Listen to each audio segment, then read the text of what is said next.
dapat berjalan dengan lancar, tidak ada gangguan. Dan untuk selanjutnya kami persilahkan sambutan oleh Ketua WKRI Cabang Trinitas. Kami persilahkan Ibu Lili Gumarus, silahkan.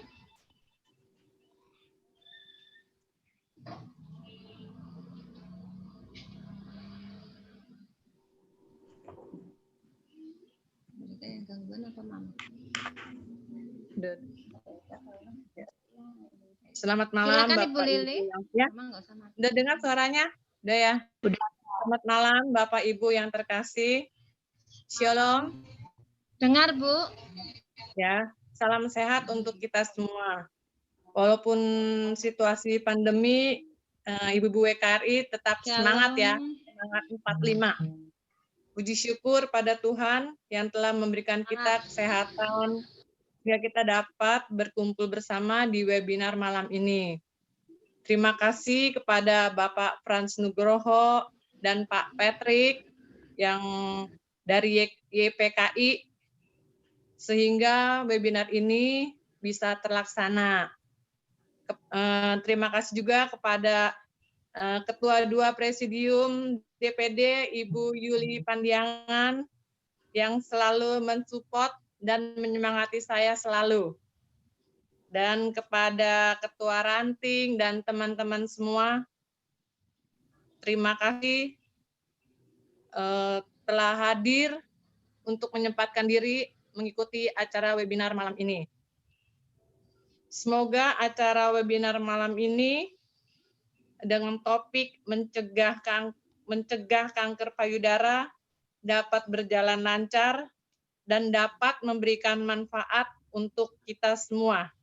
Terima kasih. Ya, itu aja kata sambutan dari saya.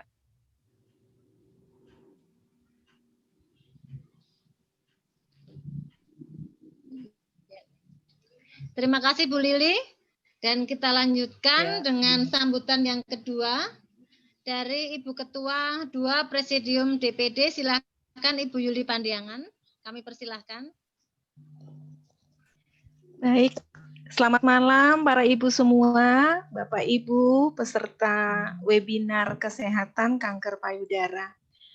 Puji syukur walaupun dalam pertemuan daring seperti ini, saya sangat salut dengan Wanita Katolik Republik Indonesia cabang Trinitas yang begitu bersemangat melakukan webinar kesehatan. Semoga program kegiatan yang direncanakan dengan baik ini bermanfaat bagi kita semua. Saya cukup bangga dengan Bu Lili dan teman-teman di DPC dan berharap walaupun dalam situasi terbatas seperti ini, kita di cabang Trinitas tetap melakukan banyak hal. Entah itu webinar, rapat, atau apapun yang bisa kita laksanakan. Secara khusus, terima kasih sekali kepada Yayasan Peduli Kanker Indonesia, dalam hal ini kepada Bapak Fransiskus Asisi Nugroho, Waliantoto, dengan Pak Patrick. Terima kasih Bapak telah memberikan waktu, tenaga, dan semuanya untuk menambah wawasan pengetahuan kami tentang kanker payudara. Mari kita bersama-sama ikut webinar ini dan semoga Tuhan memberkati kegiatan ini. Terima kasih, selamat malam.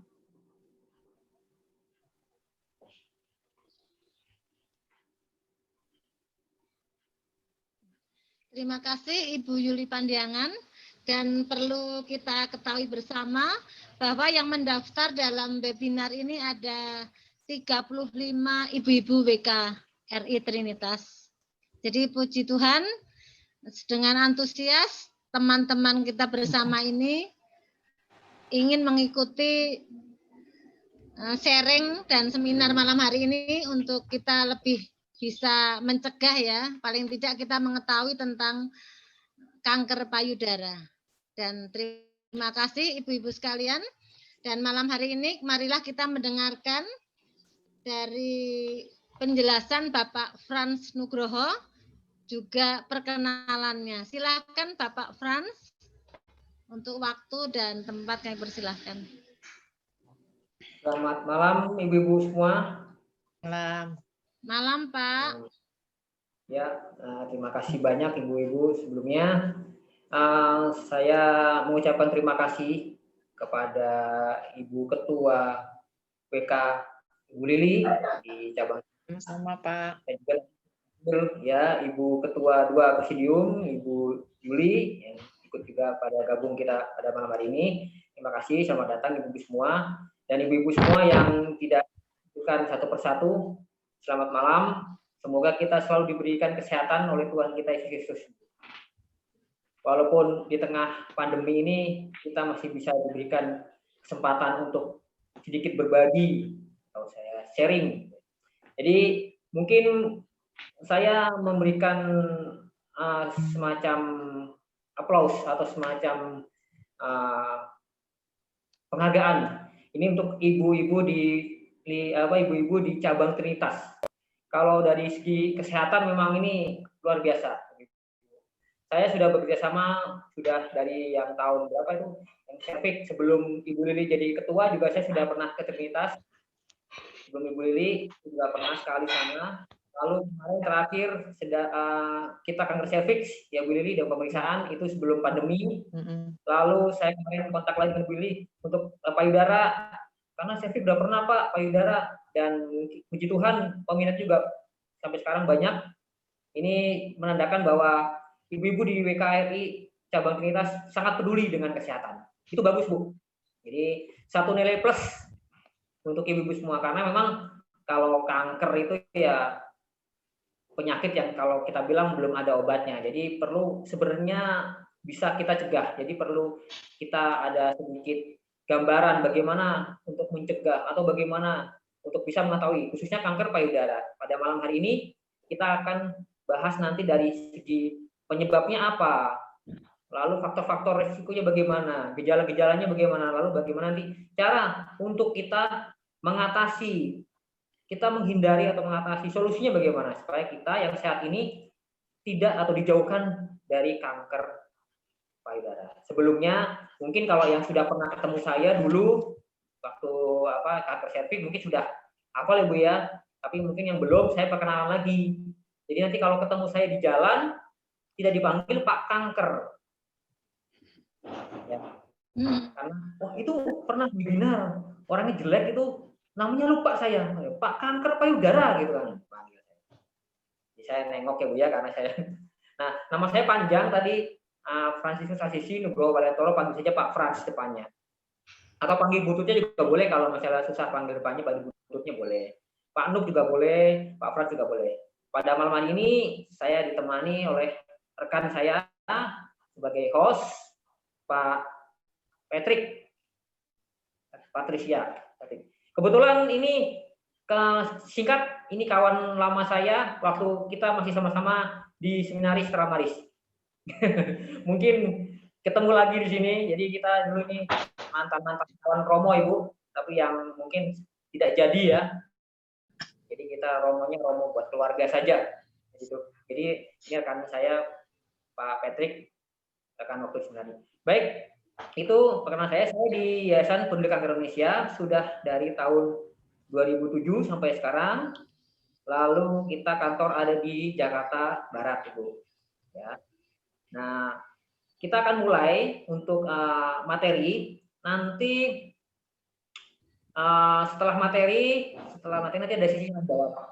Jadi nanti kalau ada pertanyaan mungkin ditunggu dulu atau dicatat dulu nanti setelah dibantu oleh Pak Patrick nanti untuk tanya jawab baru kita ada sesi tanya jawab. Baik Ibu, suara saya terdengar jelas tidak Ibu? Jelas. Jelas. Mulai untuk kanker payudara. Baik. Sebelum mulai, saya akan sedikit memberikan pertanyaan untuk ibu-ibu sekalian di sini. Kalau kita mendengar kata kanker, atau kita mungkin punya pengalaman, ada teman atau ada saudara yang mungkin terkena kanker, entah kanker apa aja, mungkin kanker darah atau kanker tulang, itu hal yang pertama ada di pikiran kita apa ibu? Silakan yang mau jawab. Tiba-tiba, tetangga sebelah ini kena kanker. Kira-kira yang pertama terbesit di pikiran ibu-ibu sekalian di sini apa kira-kira Ibu? Silakan. Lewat. Akan lewat. lewat itu ya. Wah, pasti mati tuh ya. Panjang. Ada lagi Bu, silakan. Ada lagi. Mungkin dari faktor usia ya. Wah, nggak akan lama usianya. Yang kedua mungkin biayanya. Biayanya itu nanti bisa menyebabkan kanker beneran, Ibu, kanker beneran. Kantong kering. Kantong kering, betul Ibu. Dapat Ya, jadi bilang kantong kering. Dijual untuk cancer. Ya hartanya ya misalnya punya tanah dijual untuk pengobatan, untuk kemoterapi, belum obat-obatan segala macam. Dan untuk pengobatan kanker sampai sekarang itu nggak hanya jutaan Bu ya, nggak ratusan juta, tapi udah sampai mungkin udah MM-an. Jadi benar-benar terkuras. Walaupun sudah diobati, sudah diangkat, kankernya juga tidak menjamin kankernya itu akan sembuh seperti dia kanker. Jadi kanker ini sampai sekarang memang belum ada obat yang orang bilang manjur atau sistem. Seperti orang kalau kena flu ada obatnya, mungkin kalau orang kena sakit jantung mungkin bisa dipasang ring atau apa, sudah ada stroke sudah ada obatnya segala macam. Tapi kalau cancer belum ada obatnya. Jadi makanya orang kalau sudah menderita kanker, ya pasti penyakit yang pasti nggak lama lagi itu akan ini, atau mungkin pasti meninggal tuh berapa lagi. Pasti dokter memvonis ibu tidak akan lama lagi atau bapak tidak akan lama lagi, mungkin 2.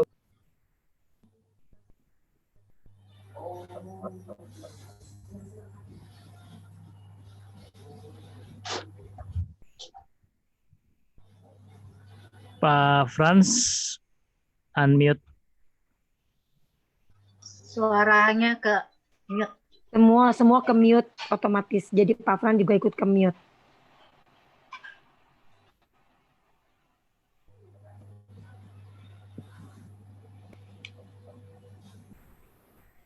Bapak nggak ada suara. Bentar. Speakernya ke mute, Pak Frans ke mute. Pak Frans ke mute otomatis. Dibuka aja sama hostnya. Iya, nggak kedengaran. Di kiri bawah Pak Frans. Di kiri Pak Frans bawah. tahu nggak? Ya, kiri bawah.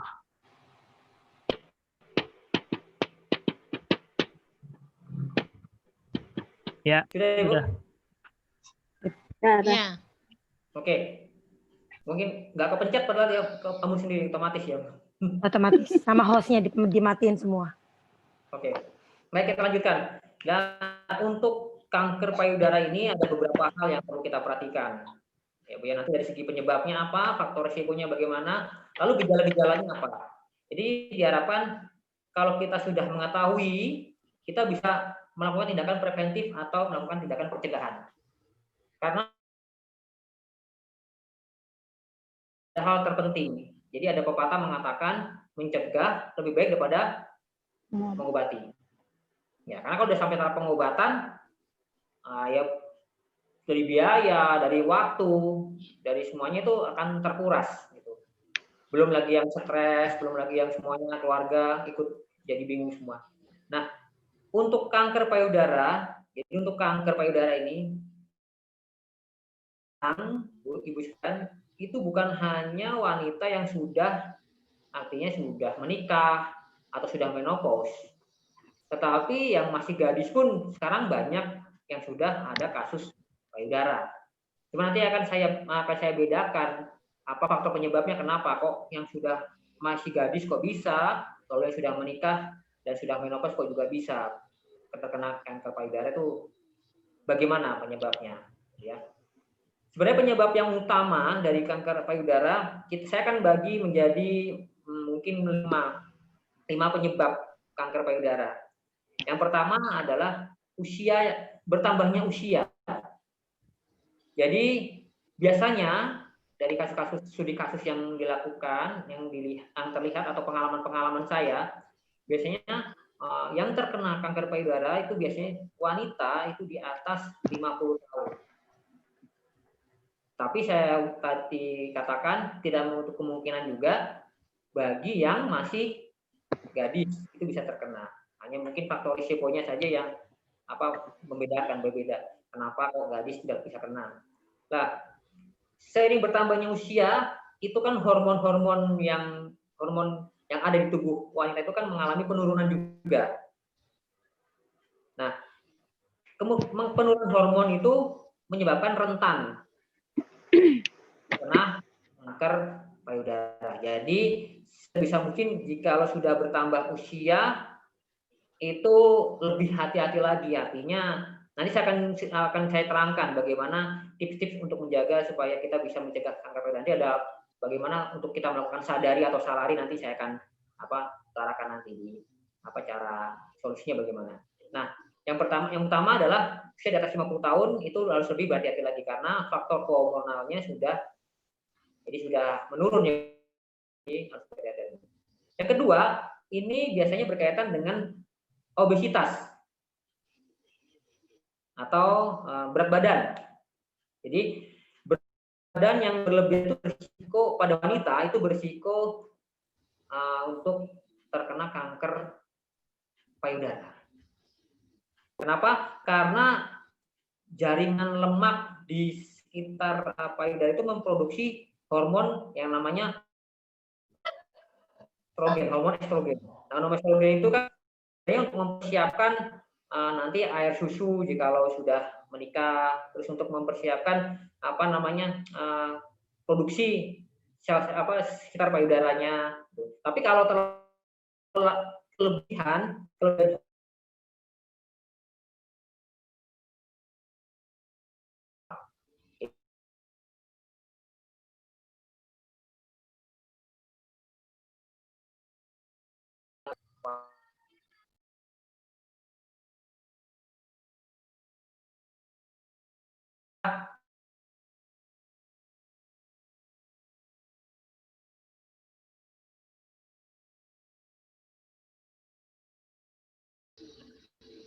itu obesitas. Jadi memang kalau obesitas itu bisa sedikit banyak mempengaruhi untuk perkembangan hormon estrogen. Kalau hormon estrogen terlalu berlebih banyak, itu payudaranya juga nanti berisiko. Riwayat keluarga. Jadi keturunan itu berkaitan dengan ini, saya ambil secara garis besar dengan golongan darah ibu sebenarnya. Ya, jadi faktor risiko wanita yang bisa terkena kanker payudara itu apabila golongan darahnya itu A atau AB, Bu. A atau AB. Kenapa? Terus yang O bagaimana? Yang B bagaimana, Pak Frans? Yang O dan B itu memang ada, tapi tidak sebesar persentasenya, tidak sebesar golongan darah A dan AB. Kenapa demikian? Begini, Bu. Karena golongan darah A dan AB itu memiliki agglutinogen alfa. Jadi, apa maksudnya? Jadi tingkat kekentalannya tuh dalam tubuh darahnya itu bergumpal itu cepat sekali. Jadi kental darahnya, Bu, golongan darah A dan AB. Beda dengan O dan B. Jadi misalnya ada zat masuk ke dalam tubuh, zatnya masuk dalam tubuh bercampur dengan darah. Kalau zat yang masuk itu zat yang baik, nggak masalah. Tapi kalau zat yang masuk itu zat yang kurang baik, darahnya itu cepat sekali menggumpalnya gitu. Penggumpalan cepat sekali. Itu namanya agglutinogen. Tapi bukan berarti golongan darah O dan B juga wah aman. Berarti aku aman dong kan kalau tidak bisa menjaga pola, kembali lagi ke pola, itu juga akan bisa terkena. Tapi faktor risikonya itu besar, Bu. Biasanya persentasenya sekitar 85 sampai 90%, tinggi. Kalau golongan darahnya A sama AB. Misalnya begini, Bu. Ibu kan punya orang tua misalnya.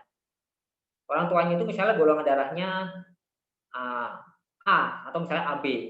Misalnya amit-amit, contoh amit-amit misalnya ibunya terkena kanker.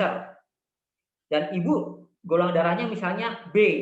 Nah, ibu rentan sekali 85% sampai 90% bawaan kena kanker. Jadi harus lebih hati-hati lagi. Tapi kalau ibu golongan darahnya O atau B, itu masih relatif sedikit aman, cuman ya tetap harus jaga juga. Tapi persentasenya nggak sebesar yang golongan darahnya A dan AB. Begitu ya Bu ya, saya terima Ibu ya. Jadi riwayat keluarga keturunan itu bisa mempengaruhi. Lalu yang keempat, ini juga penting, adalah gaya hidup yang tidak sehat. Artinya apa? Gaya hidup yang sehat itu, mohon maaf ya, itu dari segi faktor pola makan.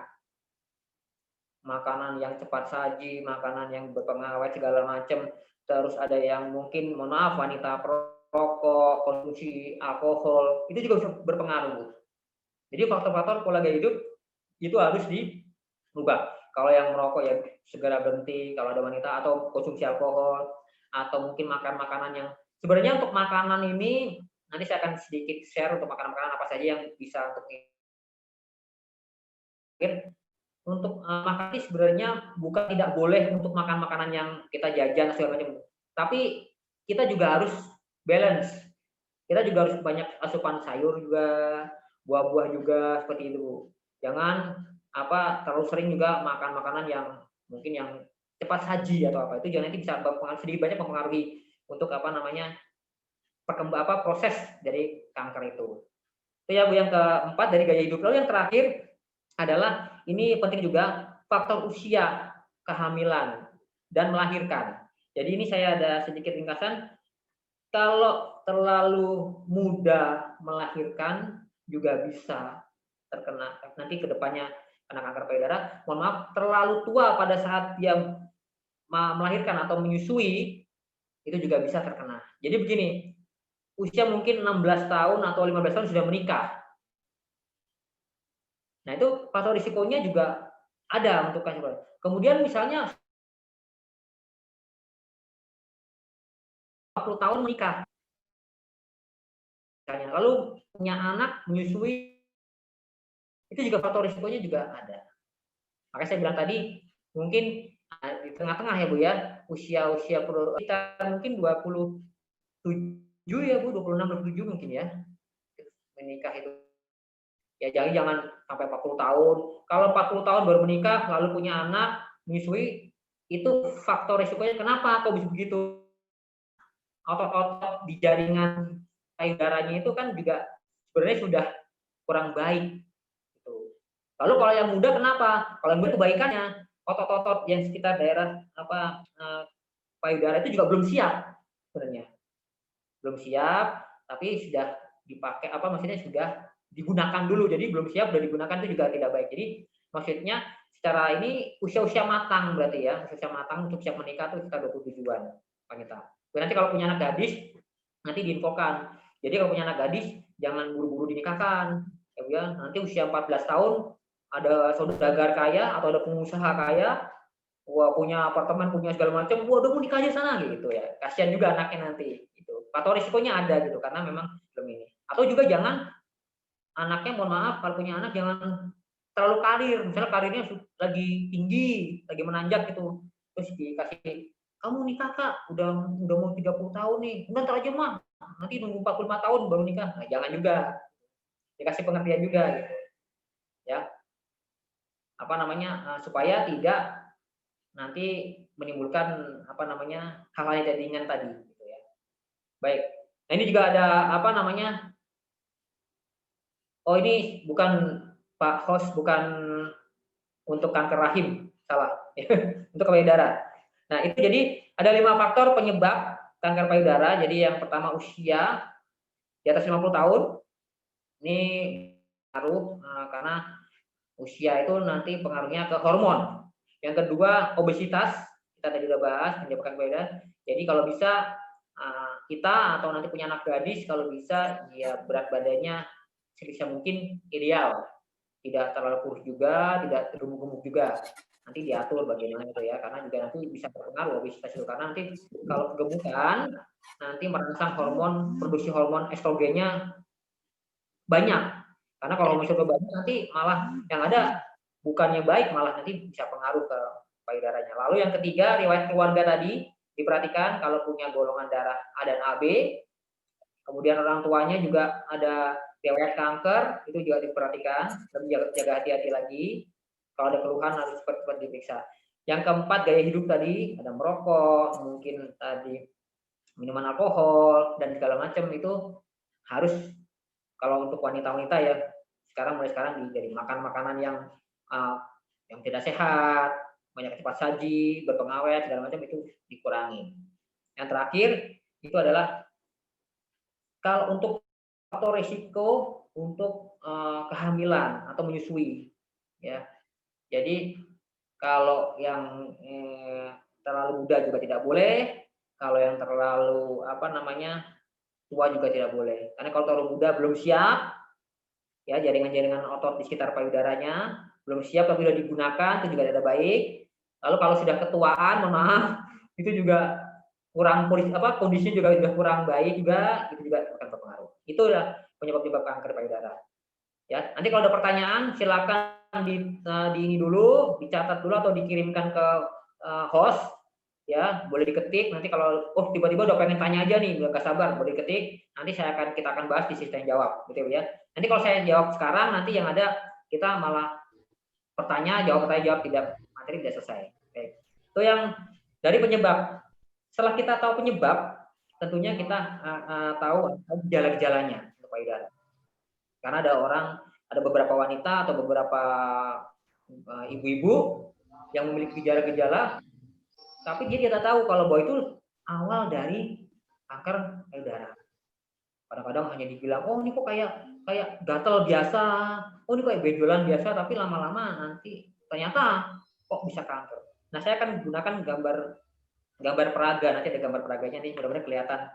Untuk gejala-gejala kanker payudara yang perlu diperhatikan ada 4 kalau ini tidak salah. Yang pertama adalah perubahan tekstur anatomi kulit payudara.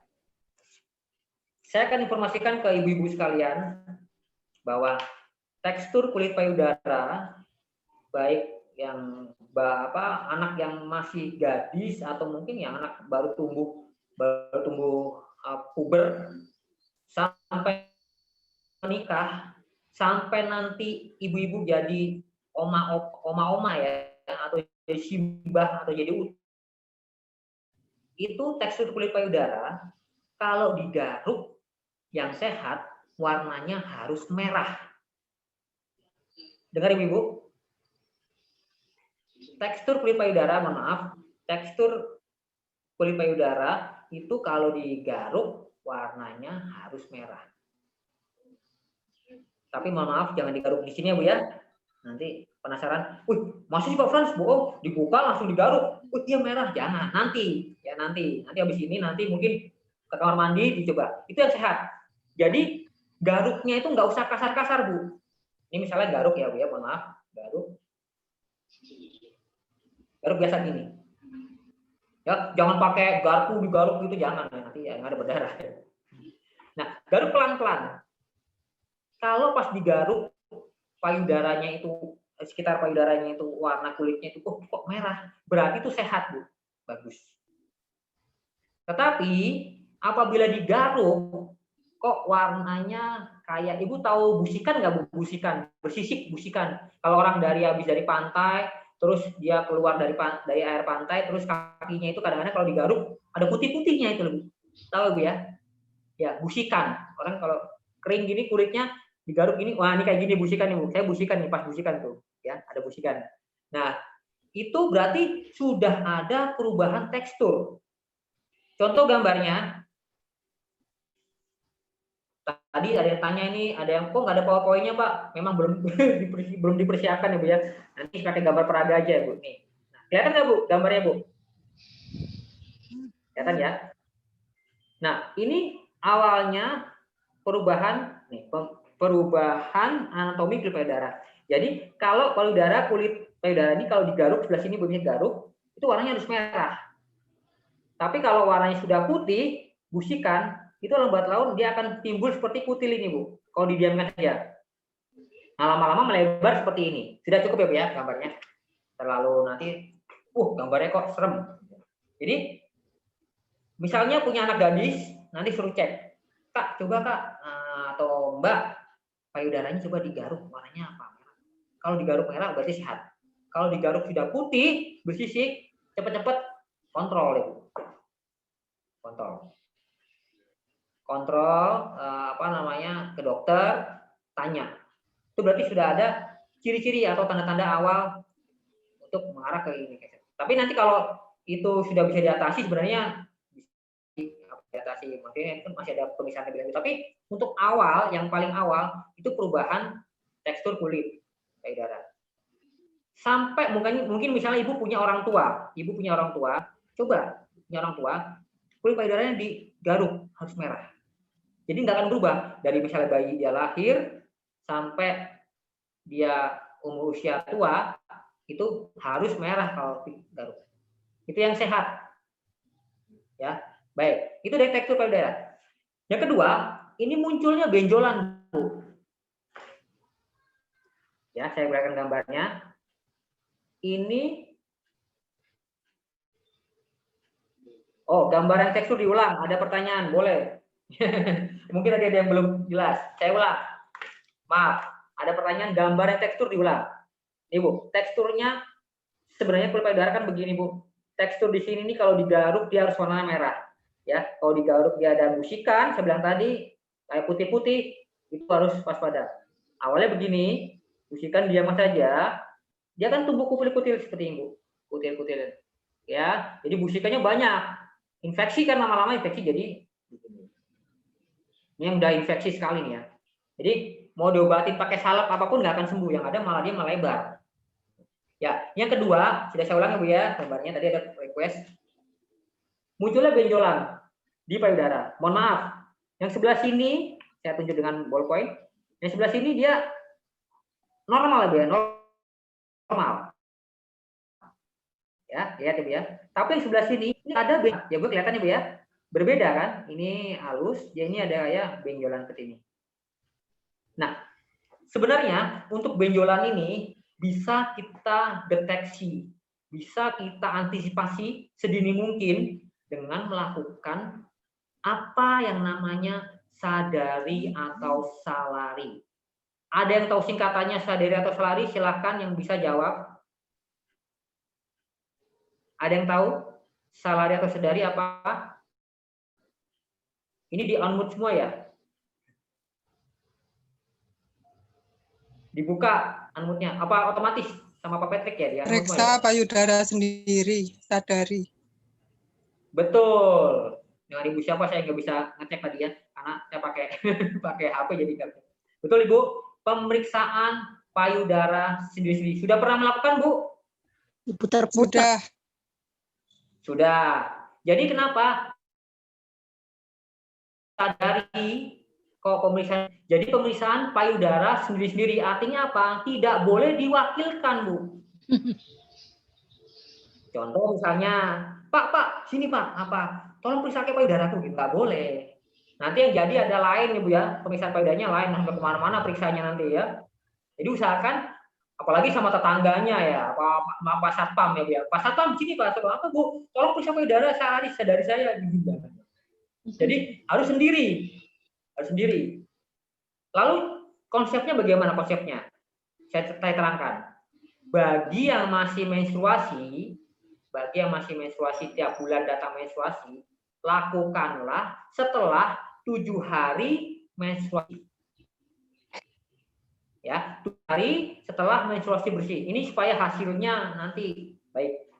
Lalu bagaimana Pak Frans yang sudah menopause? Sudah oma-oma ini bagaimana?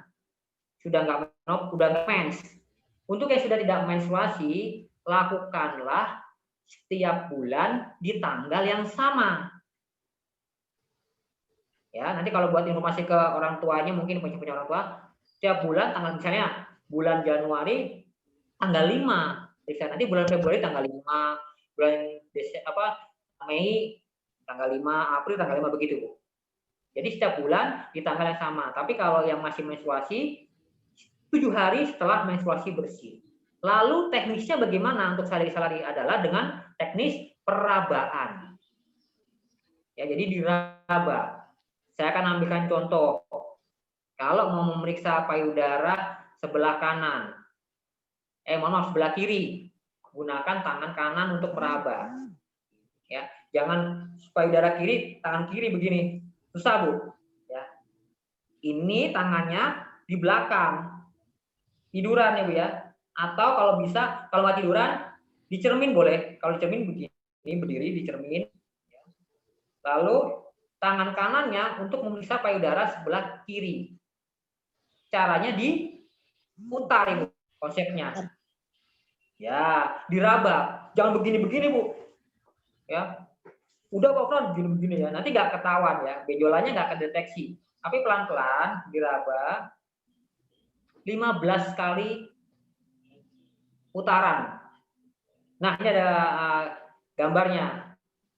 Pak Patrick, Pak Host sudah menyajikan. Nah, ini Bu. Kalau meriksa payudara ini, payudara sebelah kanan, berarti pakai tangan kiri. Ya, benar, pakai tangan kiri. Jadi diraba. Searah jarum jam Bu ya merabanya. Searah jarum jam diraba. Sampai 15 kali. Nah, jikalau pada saat melakukan perabaan itu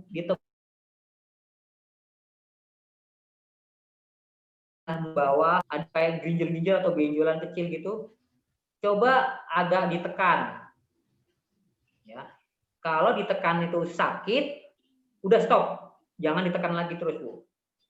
Nanti berarti harus konsultasi lagi ke dokter. Kalau ditekan sakit.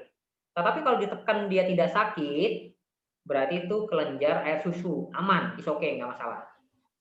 Ya, jadi misalnya perabaan payudara ini belum sampai 15 kali, tiba-tiba baru 10 kali putaran kok ada benjolan di atas, mungkin gue pencet. Oh, kok nggak sakit ya? Berarti itu kelenjar susu, nggak apa-apa. Tapi kalau dipencet, oh kok sakit ya? Udah, jangan pencet-pencet lagi Bu. Nanti bilang ke bapak, pi, ini sakit deh, dipencet lagi sama bapaknya, sakit. Anaknya pencet lagi, sakit, jangan. Nanti pada pencet semua, jangan. Kalau udah pencet begitu, lakukanlah tindakan lebih lanjut. Mungkin bisa USG, payudara, atau mamografi. Ya, di rumah sakit harus cek kalau sakit itu.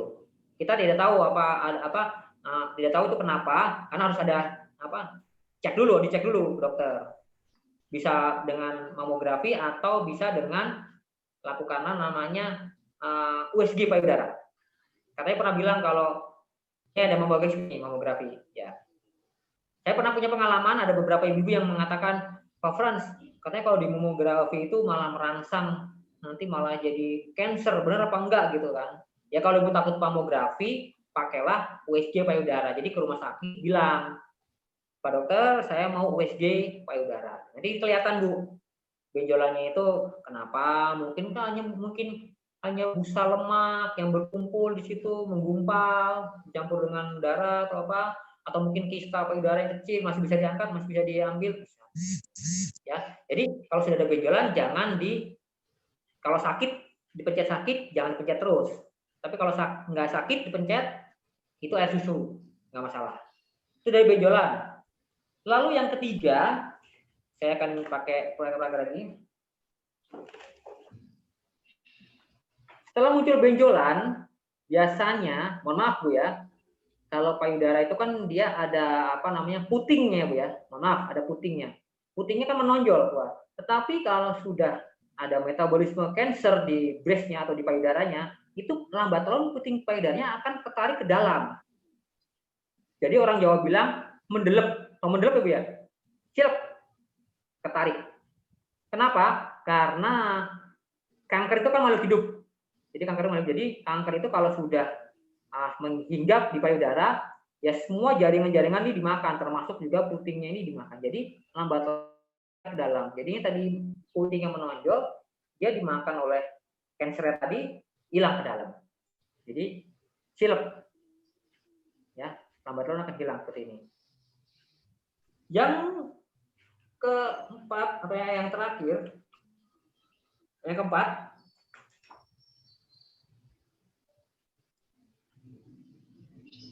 puting payudara membusuk. Artinya begini, setelah tadi ketarik ke dalam, dia akan hilang. Ya, lalu kalau ibu misalnya sudah mempunyai anak usia mungkin udah SMP atau mungkin sudah kuliah, tiba-tiba kok pagi hari bangun tidur, tiba-tiba ada di sekitar daerah payudaranya kok menetes seperti air susu pertama, kolostrum. ada cairan di sekitar payudaranya ini, netes. Nah, kadang-kadang netes di sekitar payudara ini, Bu. Ini menimbulkan luka di sini, Bu. Jadi hati-hati kalau sudah anaknya sudah besar, kemudian bangun pagi kok tiba-tiba ada payudaranya itu netes seperti air susu pertama kali keluar, kolostrum. Itu tanda-tanda apa? Ada metabolisme sel kanker di sekitar payudaranya. Jadi menetes, biasanya ibu yang dia tahu, dia akan diambil pakai tisu, dibersihkan pakai tisu atau pakai salep, ini tidak akan sembuh. Ya. Karena itu sudah ada metabolisme kanker di payudaranya. Jadi kalau sudah menetes ini segera lakukan pemeriksaan untuk bisa ditangani lebih lanjut. Karena kalau didiamkan saja atau mungkin juga hilang sendiri airnya, memang hilang. Tapi nanti akan menimbulkan luka seperti ini, Bu. Lukanya awal kecil seperti ini, lambat laun dia akan melebar seperti ini. Dan nanti akan menimbulkan luka seperti ini, Bu. Kelihatan Bu ya, luka. Jadi ada luka. Jadi pinggiran sekitar putingnya sudah tertarik ke dalam, ini akan timbul luka-luka seperti ini. Jadi mengalami pembusukan. Lalu yang terakhir adalah ini jangan lama-lama, Bu ya. Jangan lama-lama, ini payudara yang kondisi sudah pecah. Jadi artinya sudah tadi tertarik ke dalam benjolan. Nah, benjolan yang tadi dia akan pecah. Jadi pecah seperti bunga kol. Seperti bunga kol. Jadi seperti bunga kol, jadi dalam jarak radius mungkin 1 meter atau setengah meter udah tercium bau yang kurang sedap, kurang sehat, kurang enak gitu loh baunya. Karena sudah membusuk tadi. Sudah membusuk, dia akan pecah seperti kembang kol. Lalu misalnya dibawa ke dokter, lakukan operasi, diangkat pengangkatan payudara gitu ya. Pengangkatan payudara, setelah itu mungkin di kemoterapi. Tapi pengangkatan payudara dan kemoterapi itu tidak menjamin 100% sembuh. Ya, tidak. Jadi tindakan operasi dan kemoterapi itu tidak menjamin sembuh karena kemoterapi itu sifatnya hanya untuk melemahkan sel, bukan mematikan sel. Jadi jika ada seorang yang sudah kena kanker payudara, kemudian dioperasi, kemoterapi, setelah itu dia hidupnya harus diet. Jadi harus diet, dari makanan segala macam, jaga, nggak boleh capek segala macam. Nanti dokter akan memberikan resep-resep segala macam. Gitu. Saya pernah punya pengalaman, ada seorang ibu-ibu itu sudah dioperasi dari tahun 2006 kalau nggak salah 2007 payudara. Udah lama juga ya, hampir berapa tahun ya, 11 tahun ya kalau 2007, 2006, 2007. Dia dioperasi payudara sebelah kanan. Sebelah kanan, saya dioperasi kemoterapi, hidupnya berubah. Jadi untuk makanan dia makan yang rebus-rebus, tidak makan yang artinya lemak-lemak juga tidak, goreng-goreng juga enggak. Jadi rebus ya, kentang rebus, terus wortel direbus, tomat, jadi rebus-rebusan. Terus sayur juga vegetarian juga dia makan gitu. Sampai sekarang puji Tuhan ya masih bertahan karena kan ada pendapat kalau yang sudah kena kanker diangkat kemungkinan akan kambuh lagi besar. Memang betul kalau tidak mengikuti diet atau yang dianjurkan dokter ya bisa kambuh lagi. Tapi kalau kita bisa jaga pola makan, istirahat segala macam itu biasanya aman. Sampai sekarang pun ibu itu juga aman karena dia menerapkan pola hidup sehat, gaya hidup sehat dari makanan, dari kegiatan dia. Jadi memang harus ekstra. Jadi kalau sudah kena, sudah diangkat itu memang harus lebih hati-hati lagi, Bu. Itu dari beberapa kanker, dari sudah penyebabnya terus gejala-gejalanya kanker. Jadi kalau sudah gejala-gejalanya itu bisa kita antisipasi, ya lakukanlah sadari atau salari gitu. Nanti rajin-rajinlah sadari. Benar punya anak gadis itu dikasih tahu, diberi informasi kalau masih gadis berarti masih menstruasi kan, lakukanlah setelah 7 hari menstruasi bersih. Ya, untuk sadari untuk mendeteksi awal.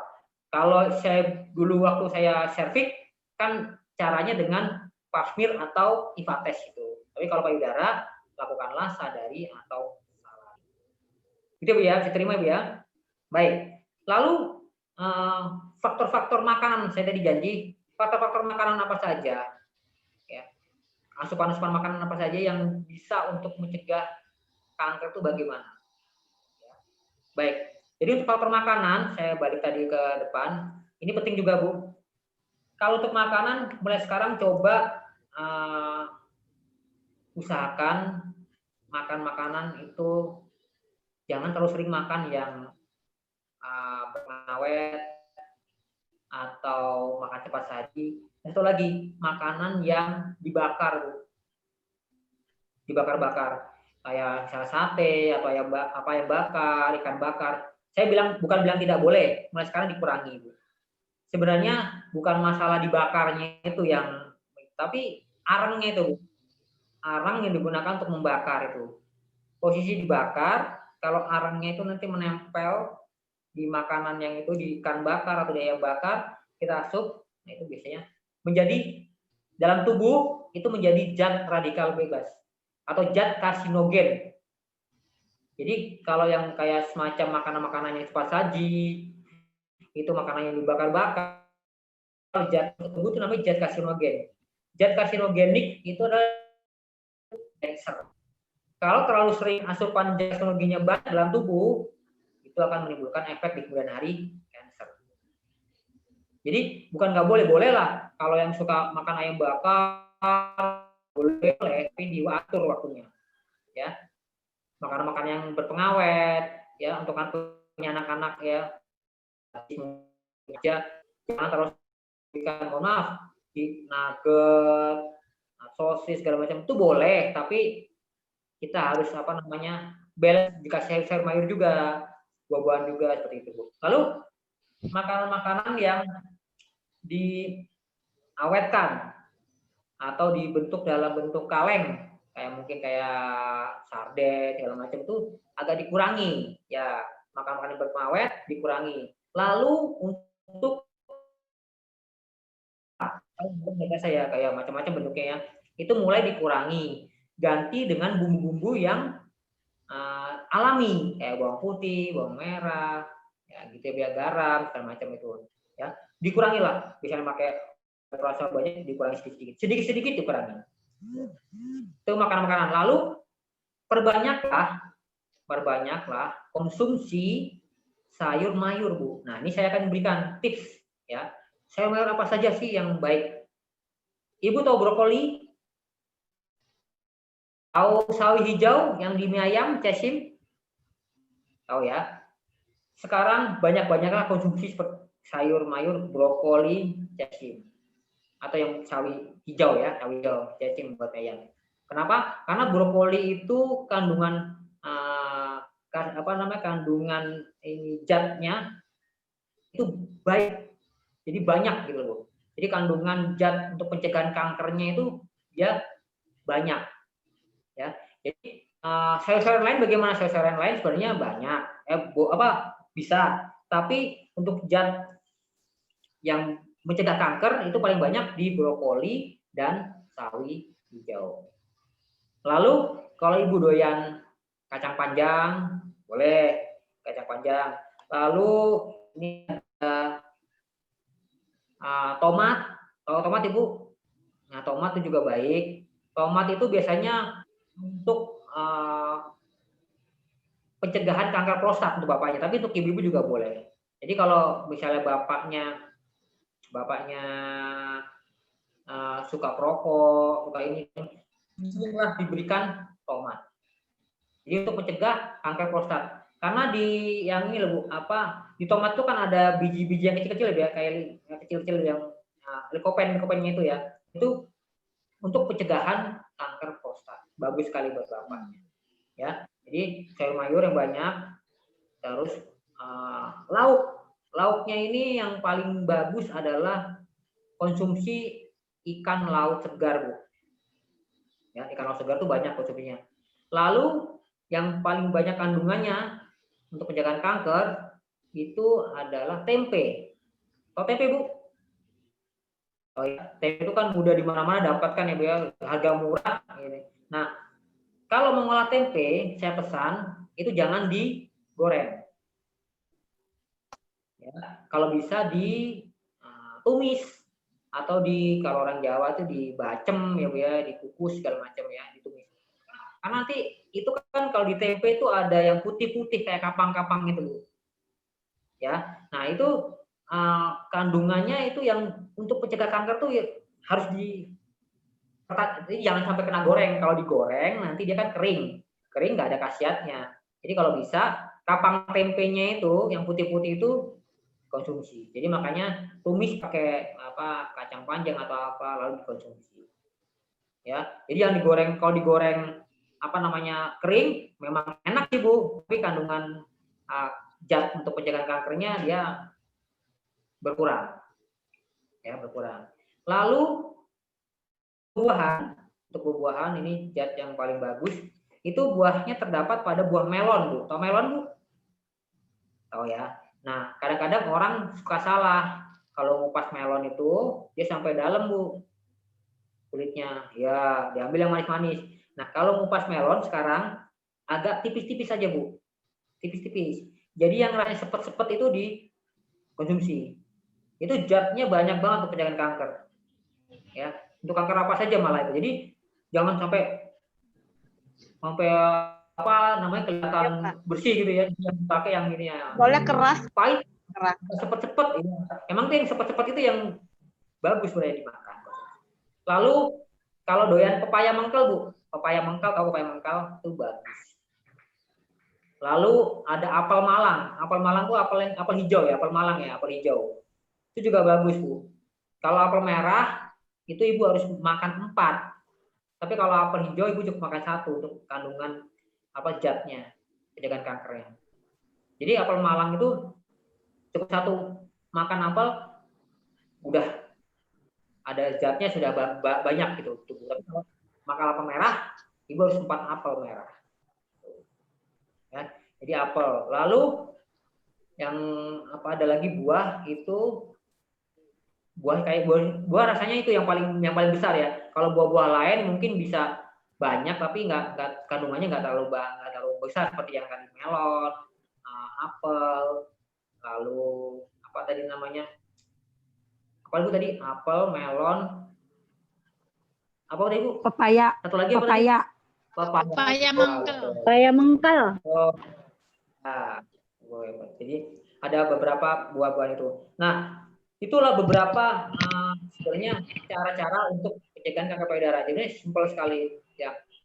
Sebenarnya terakhir kita akan masuk solusinya. Solusi bagaimana untuk supaya kita bisa mencegah kanker payudara. Karena kanker payudara ini kan menyebabkan tua juga bisa terang.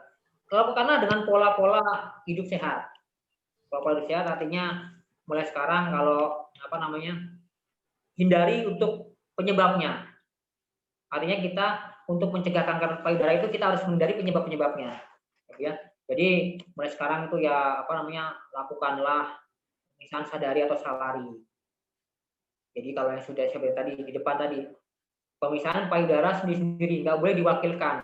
Jadi harus ibu sendiri yang meriksa.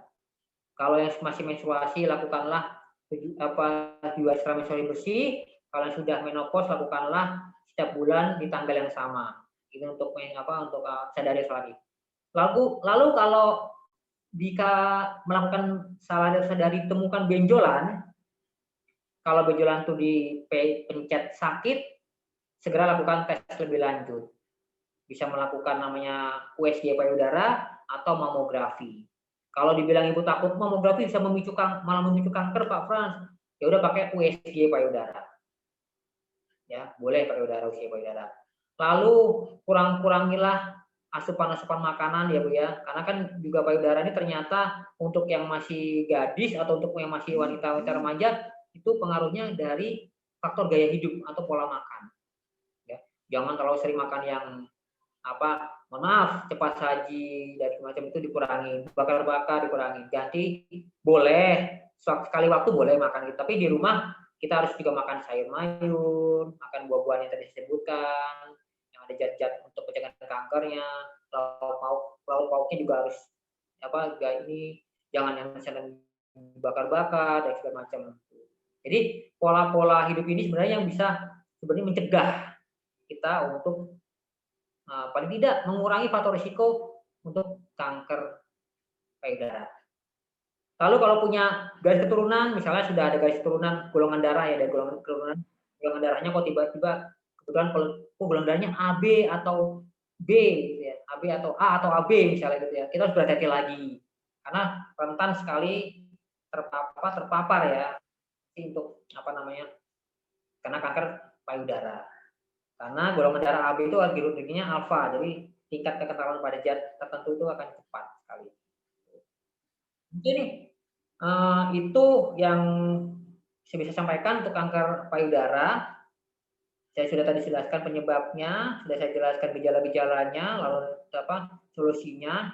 Lalu yang bisa saya sampaikan juga terakhir, solusinya ini juga lebih penting selain apa tadi dari apa kita harus bisa menjaga apa berat badan, kita menjaga gaya hidup, pola makan segala macam. Itu juga kita harus bisa apa namanya menjaga kebersihan juga Bu, ya artinya kebersihan di di sekitar payudara juga, kebersihan juga kebersihan badan kita, kebersihan rumah kita juga itu harus kita jaga. Lalu ada juga ini solusi juga untuk apa pencegahan kanker payudara itu adalah dengan memperbanyak konsumsi zat-zat antioksidan tinggi, ya. Jadi zat-zat antioksidan tinggi. Sudah pernah dengar belum Ibu? Jadi ada zat antioksidan yang tinggi. Jadi zat antioksidan itu terdapat juga di makanan-makanan juga banyak Ibu. Di makanan-makanan juga ada beberapa makanan yang zat antioksidan yang tinggi juga ada. Tapi kadang-kadang kalau makanan itu kan kita kadang-kadang menyiapkan kadang-kadang repot Ibu ya. Kadang-kadang repot menyiapkan makanan harus ini segala macam, cari ini apalagi sekarang PSBB Ibu ya, nggak boleh keluar. Ya, kadang-kadang juga susah untuk nyari makanan gitu. Tukang sayur juga takut mungkin masuk ke rumah karena bawa virus corona Ibu ya, Covid Ibu ya. Jadi agak susah juga. Jadi ada solusi lagi satu itu mengkonsumsi zat antioksidan tinggi. Kalau untuk pencegahan kanker serviks biasanya dilakukan dengan namanya divaksin, Ibu ya. Kalau kanker serviks kan divaksin, disuntik untuk pencegahan kanker serviks. Kalau yang untuk payudara itu tidak disuntik, tapi ada yang namanya untuk terapi atau imunoterapi. Imunoterapi yaitu imunoterapi memasukkan zat antioksidan ke dalam tubuh. Untuk apa? Untuk kekebalan gitu.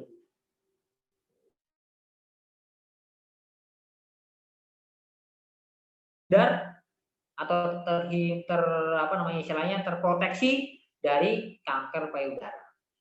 Itu ada sedikit informasi. Lalu untuk selanjutnya mungkin bisa dibantu untuk tanya jawab Bu. Jadi boleh sekarang yang mau tanya boleh saya akan catat.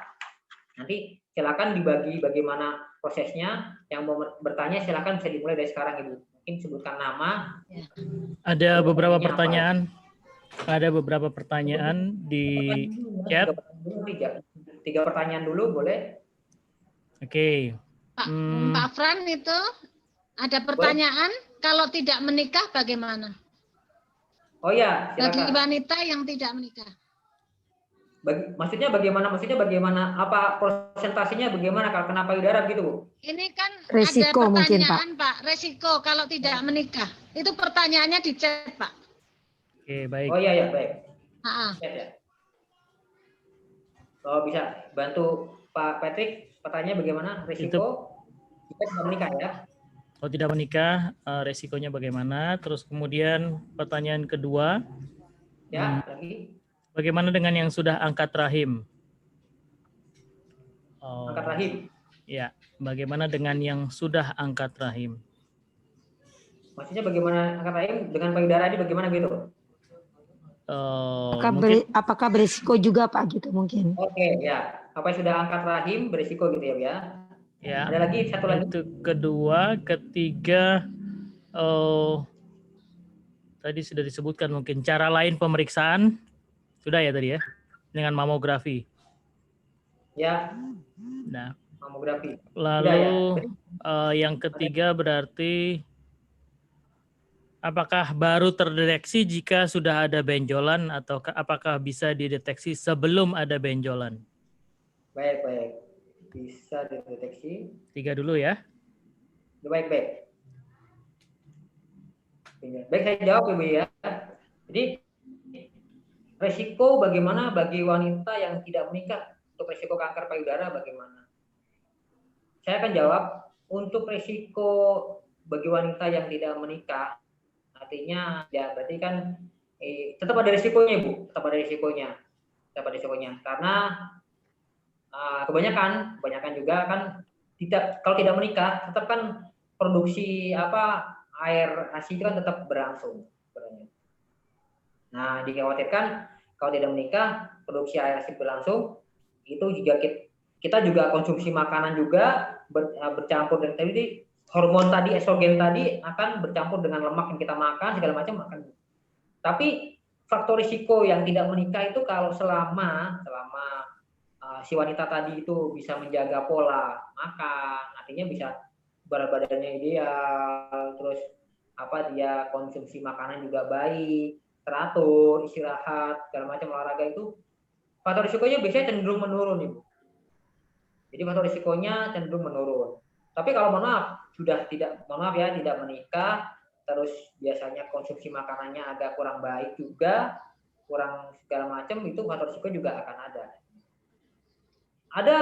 Saya punya sedikit gambaran Ibu ya. Nanti Ibu punya anak, misalnya sudah menikah, anak gadis sudah menikah begitu, kemudian anaknya punya bayi, kemudian bayinya itu tidak mau minum ASI, tidak mungkin faktor ASI-nya. Nah, saya sarankan ke anak Ibu agar ASI-nya itu tetap dikeluarkan. Bagaimana dikeluarkan? Kan ada pakai penyedot itu bisa Ibu dikeluarkan. Pokoknya harus dikeluarkan. Ya. Kok kamu nggak biasin anak kalau nggak mau kenapa nggak dikeluarin? Nggak usah, biar aja. Jangan, tetap dikeluarkan Bu. Nanti perkara mau ASI-nya diminum siapa gitu nggak masalah, yang penting dikeluarkan. Jangan sampai didiamkan saja, karena kan begitu melahirkan produksi air ASI kan meningkat.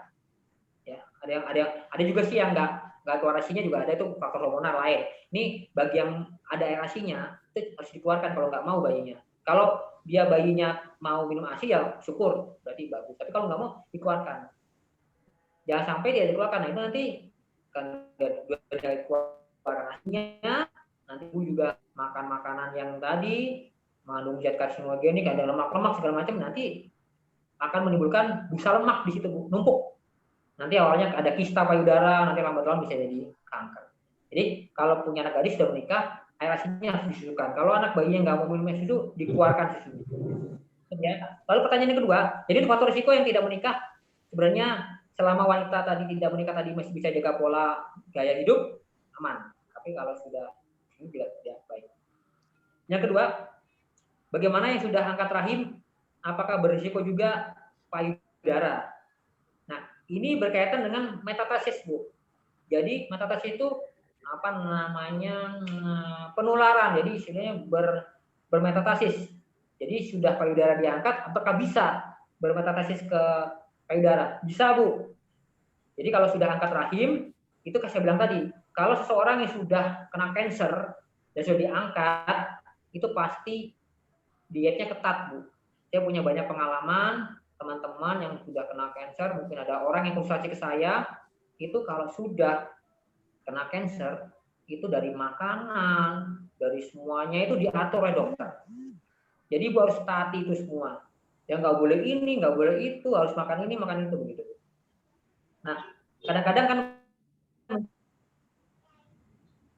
kena cancer misalnya, kalau sudah diangkat, sudah kemoterapi, sudah agak 2-3 tahun sudah agak baikan, sudah diet segala macam, kemudian badannya merasa enak nih, badanku udah enak nih, udah seger kok, nggak ada apa-apa, udah 2-3 tahun diangkat cancernya, kemudian nyoba-nyoba, pengen makan inilah, mungkin makan daging atau mungkin makan apa gitu sekali, terus kok lambat laun terusan makan. Nah, itu akan memicu lagi Bu.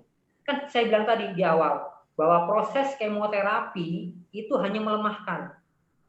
Jadi tidak mematikan sel kankernya. Jadi begitu bapaknya tadi misalnya orang tadi coba makan daging atau makan apa, bercampur lagi membangunkan kanker lagi. Nah, itu bermetatasis, bisa nanti ke payudara, bisa ke usus, bisa ke tulang, bisa ke darah, macam-macam Bu. Jadi kalau untuk faktor risiko, bagaimana sudah angkat rahim, apakah berisiko? Berisiko Bu, ada risikonya. Jadi harus hati-hati. Ya, jadi kalau udah kena kanker harus diet ketat. Makan rebusan, makan ini, nggak boleh makan daging, nggak boleh makan ini ya. Mungkin diatur oleh dokter waktunya aja kalau makannya itu.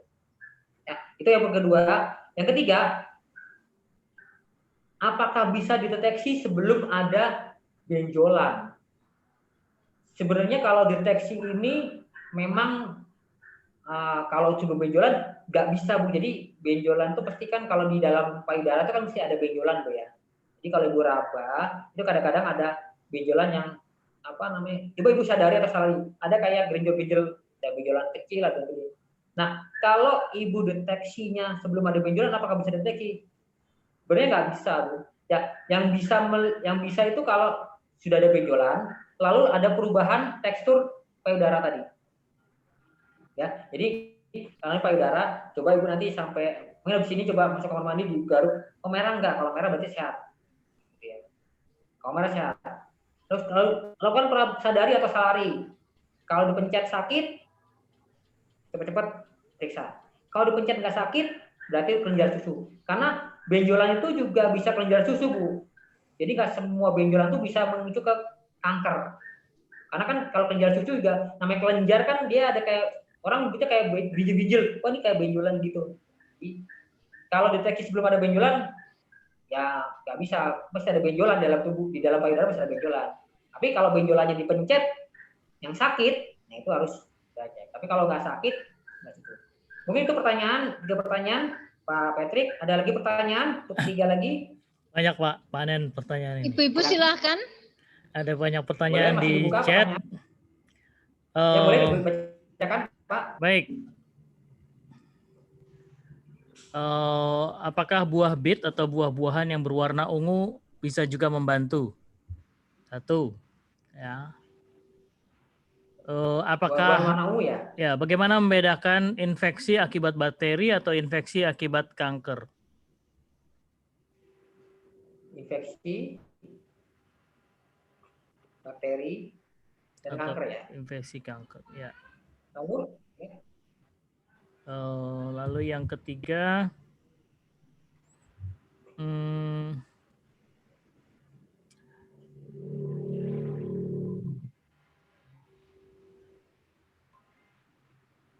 kenapa setelah operasi kanker payudara, tangan menjadi besar? Apakah karena radiasi atau apa? Kenapa? Apakah kenapa setelah operasi kanker payudara tangan menjadi besar? Apakah karena radiasi atau karena apa? Setelah operasi ya, Pak? Ya. Tangan lebih besar ya? Ya. Oke, siap. Jadi ada cancer survivor rupanya di antara kita. Oke. Yang pertama saya akan coba jawab buah-buahan warna ungu ya. Apakah buah-buahan warna ungu ini artinya bisa untuk mencegah kanker ya. Jadi untuk buah-buahan memang yang berwarna sebenarnya bukan berwarna ungu ya Bu ya, tapi yang ada zat antioksidan yang baik, buah-buahan itu zat antioksidan yang banyak itu, pilihlah buah yang saya bilang tadi. Jadi buah yang paling tinggi zat antioksidannya itu ada buah melon, buah pepaya mengkal, lalu ya melon, pepaya mengkal, sama apel malang. Itu yang tinggi, yang 3 ini yang paling tinggi zat antioksidannya. Jadi kalau konsumsi ini bagus sekali. Nah, buah-buah lain yang warnanya ungu yang lain itu di pasaran atau buah-buah lain kayak pisang atau segala macam ada zat antioksidannya tapi tidak setinggi yang 3 ini, melon, pepaya mengkal, dan apel malang. Jadi kalau mau buah ya 3 itu aja yang paling tinggi, yang paling bagus. Untuk zat antioksidannya yang paling tinggi. Ya itu yang pertama, buah-buahan warna ungu. Bisa, tapi nggak setinggi yang 3 buah ini saya bilang tadi. Yang kedua, bagaimana cara membedakan infeksi, bakteri, dan cancer? Gampang Ibu, mudah untuk membedakan infeksi bakteri. Saya akan ambil contoh dengan menggunakan gambar peraga. Kalau yang kondisinya sudah baru infeksi ya, baru infeksi. Nah, contoh ya Bu ya, saya akan pakai peraga, mohon maaf, diulangi lagi gambarnya. Kalau infeksi itu bakteri infeksi. Nah, kalau untuk bakteri infeksi atau bakteri yang kena kanker tuh harus pakai lab Bu ya. Taunya ini bagi. Tapi untuk yang secara gamblang, bagaimana perbedaan antara yang sudah kena infeksi dan yang kena cancer itu bagaimana? Kalau infeksi itu baru awal-awal seperti ini Bu, infeksi, luka jadi infeksi kayak begini-begini. Tetapi kalau sudah kena kanker itu biasanya sudah tarafnya, nah seperti ini Bu. Sudah seperti ini tarafnya sudah yang hancur, itu sudah kena cancer. Nah, kalau untuk mengetahui infeksi bakteri itu bagaimana, bentuknya apa, nah itu harus melakukan pemeriksaan lab. Tapi kalau infeksi itu kayak luka tapi nggak sembuh-sembuh, nah itu infeksi. Nah, kalau sudah kena cancer tadi, biasanya sudah kondisinya sudah pecah seperti ini, yang sudah hancur seperti ini. Lalu yang keenam, pertanyaan kenapa setelah operasi tangan bengkak-bengkak kayak tadi Pak Patrick ya? Ya, jadi besar. Besar ya. Itu faktor itu kalau setelah operasi apa setelah radiasi Pak Patrick pertanyaannya? Setelah radiasi. Apakah karena radiasi? Kemoterapi ya, karena kemoterapi itu ya kan pakai kimia, zat kimia ya Bu ya. Jadi itu efek dari kemo. Tidak hanya bengkak-bengkak di tangan, biasanya juga mual, terus rambut mungkin akan rontok. Itu cara itu side effect, namanya side effect dari proses kemoterapi. Biasanya memang bengkak, ada bengkak tangannya, itu memang sebenarnya sudah ya lumrah ya benar ya. Itu memang karena side effect-nya dari kemoterapi, karena kemoterapi itu kan semacam disinar gitu, penyinaran kemoterapi. Jadi memang itu efek-efeknya ya kadang-kadang mual juga, jadi badan juga jadi nggak enak, rambut kadang-kadang udah lama-lama akan rontok, tangan bengkak-bengkak seperti itu. Itu mungkin ada pertanyaan lagi? Ada banyak Pak. Silakan Ibu-ibu. Masih banyak di chat. Tadi masih banyak sekali ya di chat kayaknya. Ya, apakah payudara yang kadang berdenyut adalah gejala kanker payudara? Apakah payudara yang kadang berdenyut adalah gejala kanker payudara? Kalau berdenyut, apakah kanker payudara ya? Kalau berdenyut, gejala kanker payudara ya? Ada lagi? Ini ada lagi dari Pak Monti ya, bertanya nih ya, di sini saya di chat lihat zat imun yang disuntikan kanker payudara apa namanya ya, dan berapa harganya, ini saya akan jawab. Dari Pak Monti, saya lihat di chat. Disuntikan.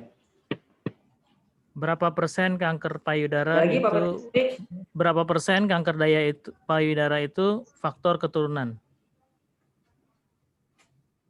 Ya, tadi saya jelaskan. Ya, saya jelaskan lagi nanti. Berapa persen? Ya, 3 dulu ya. Ya, 3 dulu. Pertanyaan ke-7. Ini kalau berdenyut, apakah masuk gejala dari kanker payudara? Belum tentu juga Bu ya. Belum tentu juga. Jadi kalau sering berdenyut-denyut payudaranya itu apakah nanti gejala kanker payudara? Bukan. Enggak mesti. Belum dikategorikan sampai ke taraf kena cancer. Makanya saya bilang tadi, untuk mengetahui, ngecek bagaimana gejala awal payudara, dilihat tekstur payudaranya, garuk dulu. Kalau masih merah berarti itu sehat. Udah gitu aja. Kalau temukan benjolan kok dipencet sakit, cek segala macam. Tuh. Ya. Terus kalau sudah mungkin kalau tidak sakit, ya berarti itu kelenjar susu. Itu aja Bu. Jadi kalau berdenyut, apakah juga kena risiko payudara? Belum tentu kalau begitu. Tapi kalau ada perubahan tekstur payudara, ada benjolan, itu salah satu yang bisa faktor utama awal dari gejala kanker payudara, maaf. Lalu yang ke-8, ini tadi ada pertanyaan dari Pak Monti, mungkin Pak Monti masih gabung ya. Itu zat yang disuntikan untuk pencegahan payudara itu apa namanya dan berapa harganya? Saya jelaskan untuk Pak Monti, tadi yang bertanya di chat. zat untuk yang disuntikkan di payudara itu belum ada, Pak. Yang disuntikkan untuk payudara itu belum ada. Jadi kalau yang disuntikkan itu hanya khusus yang kanker serviks. Nah, kanker serviks itu bisa dapat di mana? Yang disuntikkan itu bisa dapat di apotek-apotek, tapi disuntikkan itu bukan untuk mencegah payudara. Jadi misalnya Bapak datang bawa istri ke rumah sakit ya Pak Monti, terus dok saya mau disuntik itu pakai suntikan untuk payudara, ada nggak? Pasti dokter bilang nggak ada. Tapi kalau untuk serviks ada disuntikan, namanya Gardasil atau Separin, itu ada disuntikan. Kalau yang untuk payudara itu konsepnya baru yang terapi imunoterapi. Ini saya informasikan di sini sekali dulu ya. Jadi mungkin ibu-ibu yang mungkin dulu pernah ikut di Trinitas, dulu mungkin sudah pernah ikut serviks, mungkin sudah tahu ini, tapi yang belum mungkin bisa nanti bertanya-tanya lagi ke saya. Jadi ada terapi namanya untuk pencegahan payudara, ini dengan tidak disuntik tapi dengan imunoterapi. Ini namanya herbal kurzema. Jadi untuk mencegah kanker payudara. Sebenarnya untuk serviks bisa, payudara bisa, untuk mencegah semua kanker. Bisa. Nah, konsep itu nggak disuntikan, tapi dia konsepnya dikonsumsi, diminum. Minum nanti akan membentuk zat antioksidan tinggi dalam tubuh. Nah, fungsinya untuk apa? Untuk mengcover supaya kita tidak terkena kanker payudara, serviks, mungkin kaca uksus, tulang, darah gitu. Ini membentuk antibodi tubuh. Jadi kalau makanan-makanan kan ibu harus masak ini, kalau ini sudah di sini. Jadi ibu tinggal konsumsi, nanti ini konsumsi selama 50 hari, beberapa hari stop, akan membentuk antibodi di tubuh. Namanya baru ini Pak Muti adanya namanya herbal kurzema untuk semua jenis kanker, nggak hanya kanker serviks, payudara, itu jenis kanker. Kalau disuntikan baru kanker serviks aja, belum ada yang disuntikan untuk payudara, belum ada. Baik, ada pertanyaan lagi? Baik, saya kebetulan golongan darah AB, tapi dari orang tua golongan darah B, dan keluarga saya, anak-anak B. Apakah faktor resiko untuk kanker payudara lebih besar? Satu ya. Payudara. Ya. Pertanyaan kedua, jika masak ikan atau ayam bakar sendiri tanpa menggunakan arang, apakah itu aman dari kanker? Oke, masak ikan bakar gitu ya, sendiri ya. Lalu terakhir ketiga ya, jika memakai bumbu dapur bukan micin, boleh. Apa pengganti micin mungkin? Ya, pengganti micin ya. MSG. Dulu ya saya jawab ya Pak Tadi. Ya, ini golongan darah misalnya golongan darah A, B, terus orang tua, terus anak golongan darahnya B.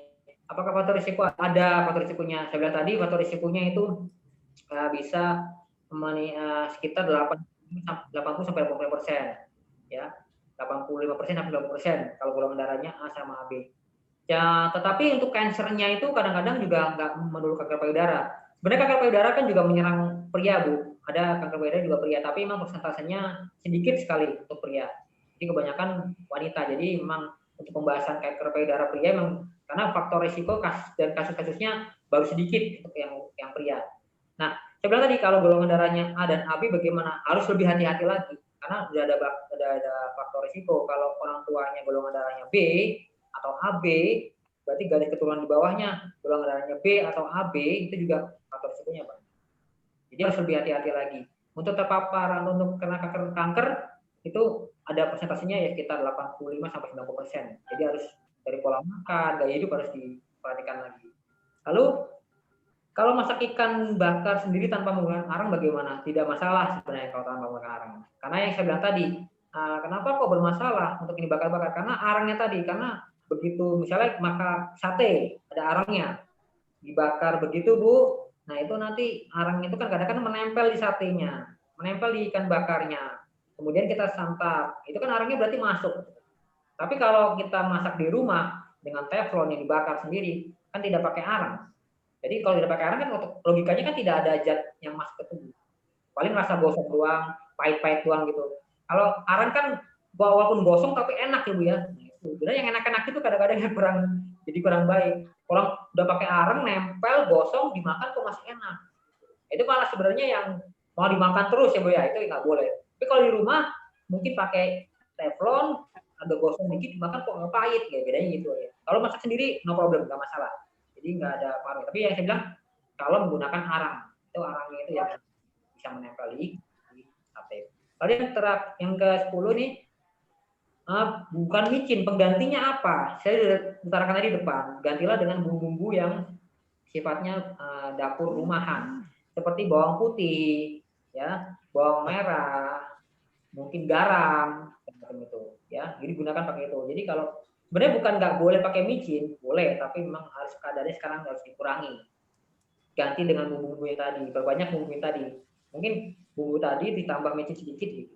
Jangan pakai micin sekarang malah ditambah tuh di 2 sendok segala macam, jangan. Dikurangi. Yang biasanya 2 sendok, kurangi setengah.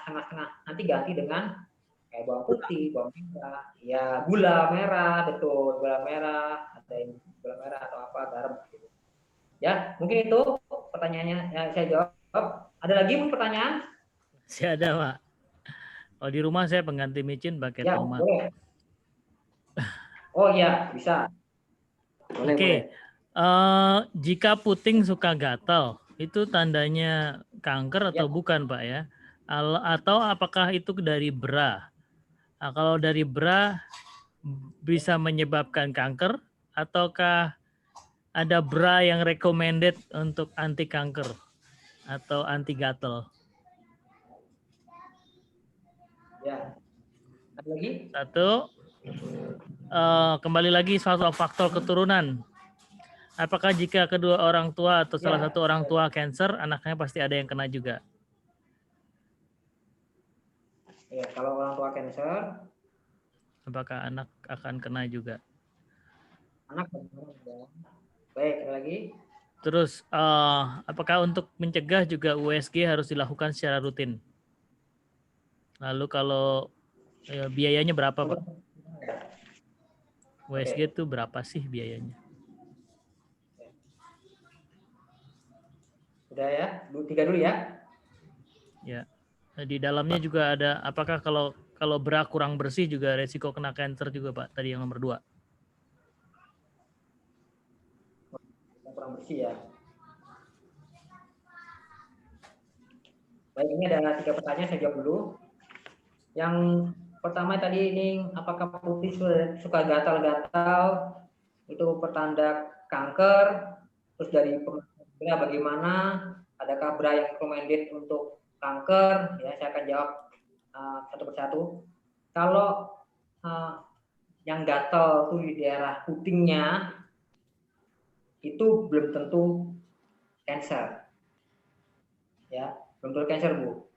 Tapi kalau ada gatal di sekitar daerah puting, artinya di sekitar daerah, maaf, saya akan biar lebih jelas. Ini kan biar ibunya juga. Nah, ini yang ada gambar putingnya nih. Kalau gatalnya ini kan, mohon maaf, putingnya Bu ya. Kalau gatal di putingnya ini mungkin bisa dikatakan belum tentu cancer. Tapi kalau daerah gatalnya di sekitar sini Bu, nah daerah pinggir-pinggiran ini, area payudaranya, sekitar payudaranya sini, ada gatal, mungkin coba digaruk kok udah berubah warnanya, segala macam, itu bisa jadi. Dan memang harus dilakukan pemeriksaan lebih lanjut. Ya. Tapi kalau gatal di putingnya, pasti putingnya ya, ini kan ditanyakan gatal pada puting oleh kanker, belum tentu. Tapi kalau di sekitar area daerah sekitar payudaranya itu coba waspada, harus cek lagi. Ya.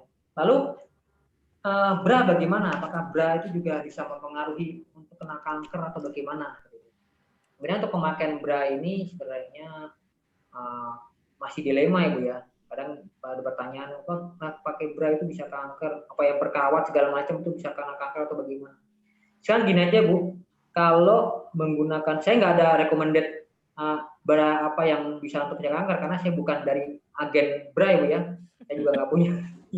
Jadi saya Saya juga nggak tahu bra yang anti kanker sampai selama ini, saya juga belum menemukan bra yang bisa untuk cancer. Ya. Nah, saya cenderung akan memberikan tips bagaimana untuk penggunaan bra. Sebenarnya kalau penggunaan bra normal untuk kegiatan sehari-hari itu tidak masalah, Bu. Ya, tidak masalah. Tapi saya pesan, kalau ini bisa dilakukan ya silakan, tapi kalau tidak bisa dilakukan ya mungkin karena ini agak bertentangan ya. Kalau kita tidur malam, usahakan tidak menggunakan bra yang sehat. Kalau bisa lagi, mohon maaf, kalau bisa lagi tidak menggunakan CD. Pak CD, Bu, bukan CD player ya? CD ya celana dalam. Ini CD apa Pak Frans gitu. Jadi ini saya akan berikan tips untuk tidur yang sehat bisa umur panjang. Ya, memang agak bertentangan dengan budaya kita, tapi ini memang baik. Jadi kalau tidur itu baiknya kalau wanita tidak menggunakan bra, tidak menggunakan CD. Pria juga seperti itu, tidak menggunakan CD, pakai celana boxer.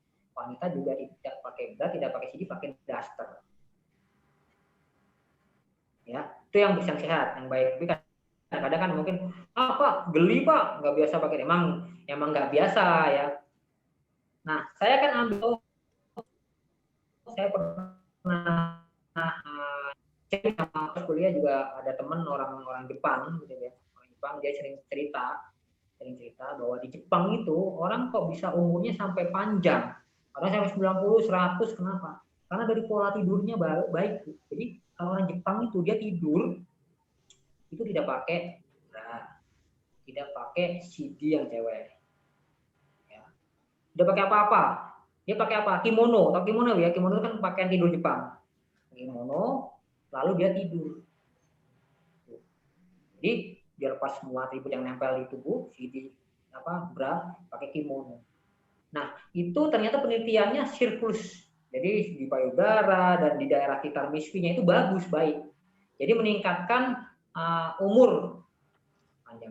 Cuman kalau kita terapkan di budaya kita kan budaya yang pakai tidur pun harus kadang-kadang harus yang bagaimana gitu ya. Susah gitu, kadang-kadang susah untuk menerapkan tiba-tiba tidak pakai bra, tidak pakai. Ini aja gambaran saja. Kalau ibu nanti mau mencoba mulai nanti malam, boleh. Paling sama bapak aja diganggu ini, tumben nggak pakai. Angin Pak. Bapak sih tumben gitu. Ini yang sehat kata Pak Frans gitu. Paling godain kan nggak godain kan ibu tidur sama suami.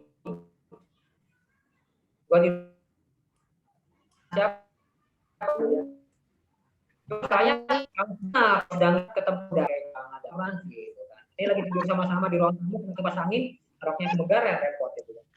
Artinya dikondisikan Bu. Kalau sedang nginep ya boleh lah. Tapi itu gambaran tidur yang sehat sebenarnya. Masuk angin. Jadi kalau laki-laki itu masuk angin betul. Kalau laki-laki itu kan juga tidurnya pakai celana boxer, tidak pakai CD Bu yang sehat. Kenapa? Karena biar prostatnya juga awet. Gitu. Jadi prostatnya biar tahan lama, biar cenderung mengurangi resiko kanker prostat. Gitu. Karena juga istilahnya istirahat, gitu kan. Apalagi kalau ada wanita udah seharian beraktivitas, tidur pun masih pakai celana panjang, masih pakai jeans segala macam, itu nggak sehat sekali. Jadi ini gambaran saja ibu-ibu sekalian, bisa diterapkan boleh, tidak juga tidak apa-apa. Tapi menurut rekan saya itu bahwa orang Jepang tuh usianya itu sampai 90 ini sehat-sehat semua karena memang pola tidurnya. Enggak ada celana kali di sana. Ya, jadi kalau untuk bra, saya bisa mungkin kalau tidur tidak usah pakai bra kalau bisa. Tapi kalau untuk bra yang, Pak ada nggak bra yang khusus untuk mencegah kanker? Saya rasa untuk mencegah kanker belum ada kalau bra ya. Yang bisa kita lakukan adalah pencegahan ya tadi sadari atau pemisahan dengan putih gitu. Tapi bra itu belum ada ya, kita belum tahu belum ada. Lalu yang kedua, apakah orang tua kanker anaknya itu bagaimana? Apakah juga bisa kena kanker? Saya bilang tadi, kalau orang tua kena kanker, misalnya orang tua golongan darahnya mungkin ya saya bilang tadi mungkin A, anaknya golongan darahnya B, itu maksudnya ada. Kemudian misalnya orang tuanya golongan darahnya AB, anaknya tiba-tiba golongan darahnya O, ya ada faktor risiko tapi sedikit. Karena golongan darahnya O, gitu aja caranya gampangnya. Tapi kalau untuk kena kanker nggak bisa karena kan sudah ada turunan kanker. Tapi selama si anak ini bisa menjaga, apalagi golongan darahnya nggak A dan AB, itu lebih relatif aman. Tapi kalau orang tua sudah kena kanker, kok golongan darahnya anaknya B atau AB, ini makin harus hati-hati lagi, ekstra hati-hati. Dari makanan, dari gaya hidup, harus hati-hati. Ya, baik. Yang selanjutnya, USG apa perlu dilakukan rutin? USG itu memang kalau bisa dilakukan rutin, Bu. Kalau bisa dilakukan rutin, ya mungkin setahun sekali bisa USG, boleh. Kalau bisa dilakukan rutin, boleh rutin. USG dan mamografi itu boleh dilakukan rutin. Bisa, silakan boleh dilakukan di rumah sakit untuk apa? Kalau mau yang lebih aman, simpel lagi, sadari tadi. Itu juga bisa deteksi. Kalau kadang-kadang USG kan, emang tadi ada pertanyaan juga sini, USG mahal enggak? Ya cukup lumayan, Bu, harganya kalau USG. USG juga. Kalau gantung rumah sakitnya juga ya. Kalau rumah sakitnya yang agak bintang 5 gitu ya, harganya bintang 5 juga. Kalau rumah sakitnya ya. Tapi biasanya peralatan USG itu lengkapnya di rumah sakit yang besar. Itu masalahnya. Kalau rumah sakit kecil kadang-kadang peralatan USG dan mamografi itu kadang-kadang ya standar ya. Ya dilakukan dengan sadari juga itu juga sudah baik. Memang sih mentok-mentoknya nanti kalau udah sadari, kalau ada keluhan juga larinya ke USG juga. Tapi paling enggak meminimalir kita USG sadari dulu. Kalau ada benjolan nggak sakit kan berarti nggak masalah gitu. Jadi baru bisa USG. Kalau bermasalah itu kalau USG atau mamografi itu kalau sudah agak ada keluhan bermasalah dengan itu baru USG, tindakan lebih lanjut. Baik, Pak Patrick, apakah ada pertanyaan lagi? Masih ada beberapa. Bagaimana dengan waktu? Lanjut. Masih ada sampai mungkin 9:30 ya. Oke, baik. Mungkin ada ibu yang bertanya lagi, silakan. Apakah kanker payudara itu selalu dekat puting? 1. Apakah kanker payudara itu selalu dekat puting? Iya. Oke, apakah jika menyusui hanya sebentar bisa mengakibatkan kanker payudara? Apakah jika menyusui anak hanya sebentar bisa mengakibatkan kanker payudara? Pak, saya masuk 1, Pak. Ya. Ya, boleh. Nah, Pak Fran, perbedaan kemoterapi dengan mamografi apa? Kemoterapi dengan mamografi. Mamografi. Ya. Mamografi ya. Mamografi. Apa, Bu? Mamografi apa? Kemo dan mamo bedanya apa? Oh ya, kemo dan mamo ya. Iya, Pak. Kemoterapi ya. Ya, dari Bu Jenny. Ya, baik. Ini berdua nih, satu lagi mungkin. Apakah kalau sudah menopause resiko lebih tinggi? Oh ya, menopause resiko tinggi. Menopause. Saya jawab ya, Bu ya. Yang pertama, kanker payudara apakah selalu dekat di daerah sekitar puting? Tidak juga, Ibu. Tidak juga. Jadi untuk kasus dari cancer atau kanker payudara itu tidak selalu melulu dekat puting. Karena kan kadang-kadang benjolan juga kan tidak selalu dekat puting. Kadang ada bisa di sekitar daerah depan sekitar daerahnya daerah sekitar payudara dekat puting itu bisa benjolan dan bisa pecahnya juga di situ, bisa pecah juga bisa itu. Atau nanti mungkin puting kalau sudah parah ketarik ke dalam juga pecah juga bisa pecah di tengah juga bisa. Jadi tidak selalu, karena saya pernah melihat pasien juga pecahnya payudara itu juga di tengah, bukan di tengah ya, bukan di puting tapi di pinggir saja. Karena benjolannya membengkak merah-merah, kulitnya tipis merah, pecah gitu. Jadi tidak selalu di dekat puting, ya, jadi bisa di tengah. Lalu yang kedua, menyusui sebentar apakah bisa kena kanker? Bisa kena, bisa tidak. Artinya bagaimana? Kalau anaknya menyusui sebentar, lalu air susunya tadi tetap dikeluarkan, tidak terkena kanker. Resikonya untuk anak kanker. Tetapi kalau anaknya nyusunya sedikit, tetapi air susunya tidak dikeluarkan, itu yang bisa kena. Saya bilang tadi kenapa kok bisa kena, Pak? Kalau air susu yang tidak dikeluarkan, nanti ibunya makan yang makanan berlemak, ada zat karsinogen yang masuk ke tubuh, bercampur dengan air susu yang tidak dikeluarkan tadi. Awalnya kumpulan-kumpulan busa-busa lemak seperti itu, lama-lama mengeras, bisa menimbulkan kista payudara, lambat laun bisa bukan kanker kalau metastasisnya cepat bisa langsung ke kanker. Benjolannya muncul bengkak bisa kanker.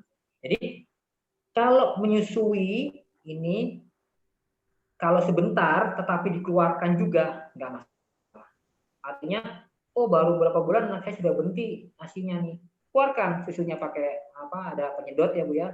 Keluarkan. Nanti perkara asinya mau diminum maupun enggak ya, jadi dikeluarkan. Jangan sampai numpuk di payudara. Gitu. Ya, jadi bisa kena kalau tidak dikeluarkan. Kalau dikeluarkan tidak akan kena. Walaupun anaknya nyusu sebentar, kalau asinya dikeluarkan, faktor risikonya jadi kecil. Ya itu ya. Terus beda tadi pertanyaan dari Ibu Jenny ya. Beda kemo dengan mamo. Jelas beda Bu kemo dengan mamo. Kalau mamo itu deteksi sebelum maksudnya gini, mamo itu berdeteksi untuk benjolan, untuk sekitar payudaranya. Tapi kalau kemo itu dia sudah diangkat di kemo. Jadi katanya gini, kalau mamo itu melakukan pemeriksaan apakah ini kasusnya apa nih? Oh ini mamo ini bisa menentukan, oh ini baru tumor, oh ini baru kista payudara atau tumor, mamografi. Oh ini kalau tumor bisa diangkat, apa mau diangkat atau enggak, atau pengobatan atau bagaimana. Tapi kalau sudah kena payudara, sudah kena, oh ini benar-benar positif CA misalnya, kanker serviks, kanker payudara stadium 2, stadium 3, itu baru diangkat, baru di kemo. Itu kan kayak penyinaran di kemo, kemoterapi. Jadi kan disinar. Jadi beda. Kalau mamo itu sebelum apa, itu untuk mendeteksi apakah ini benar kanker atau baru tumor. Gitu kalau mamo. Tapi kalau kemoterapi itu setelah melakukan tindakan operasi baru di kemo. Untuk yang apa untuk melemahkan sel-sel kankernya di payudaranya. Jadi kemo itu kan bukan untuk mematikan, untuk melemahkan. Jadi membuat insan lah kalau orang bilang insan. Jadi enggak apa beda dengan mamo. Itu yang ada lagi yang tadi Pak Padik tadi bagaimana tadi pertanyaan yang lupa saya nyata tadi. Dilakukan rutin. Kemo, mamo, sudah ya? Ada lagi? Apakah selalu dekat puting? Udah tadi, tidak selalu. Udah ya? Udah dijawab. Ada lagi? Ada lagi Bu? Udah, habis. Kalau sudah habis di sini tadi saya membaca ada beberapa nampaknya survivor Pak Frans. Bagaimana kalau kita berikan apresiasi kepada mereka yang mau testimoni atau memberi pesan-pesan buat yang belum pernah cancer. Ya. Silahkan buat yang pernah mengalami boleh dihidupkan mikrofonnya. Lalu boleh share, berbagi pergumulannya. Pasti baik sekali untuk nanti jika ada yang mengalami atau untuk pencegahan. Monggo.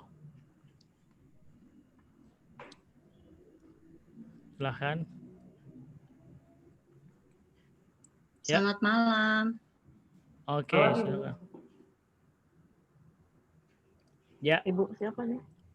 Silakan Ibu. Selamat malam, saya Rina dari Kampung Sawah, Serpasius. Ya. Iya. Saya mau sedikit sharing aja. Saya terdeteksi kanker itu di tahun 2017 bulan Juli di usia saya yang ke-44 tahun. Jadi ya saya sudah menjalankan semua prosesnya, mastektomi. Kebetulan ketika itu puji Tuhan tindakannya dilakukan cepat ketika terdeteksi. Awalnya saya merasakan adanya sakit di payudara kiri, celkit-celkit seperti itu. Kemudian saya periksakan dan dokter memutuskan untuk mastek. Setelah di beberapa cek dilakukan, diputuskan mastek. Setelah mastek, sebulan setelah mastektomi, saya menjalankan kemoterapi 1 paket 6 kali kemo. Itu mudah-mudahan ibu-ibu sekalian tidak mengalami seperti yang saya alami ya. Mudah-mudahan semua ibu-ibu sehat. Namun apabila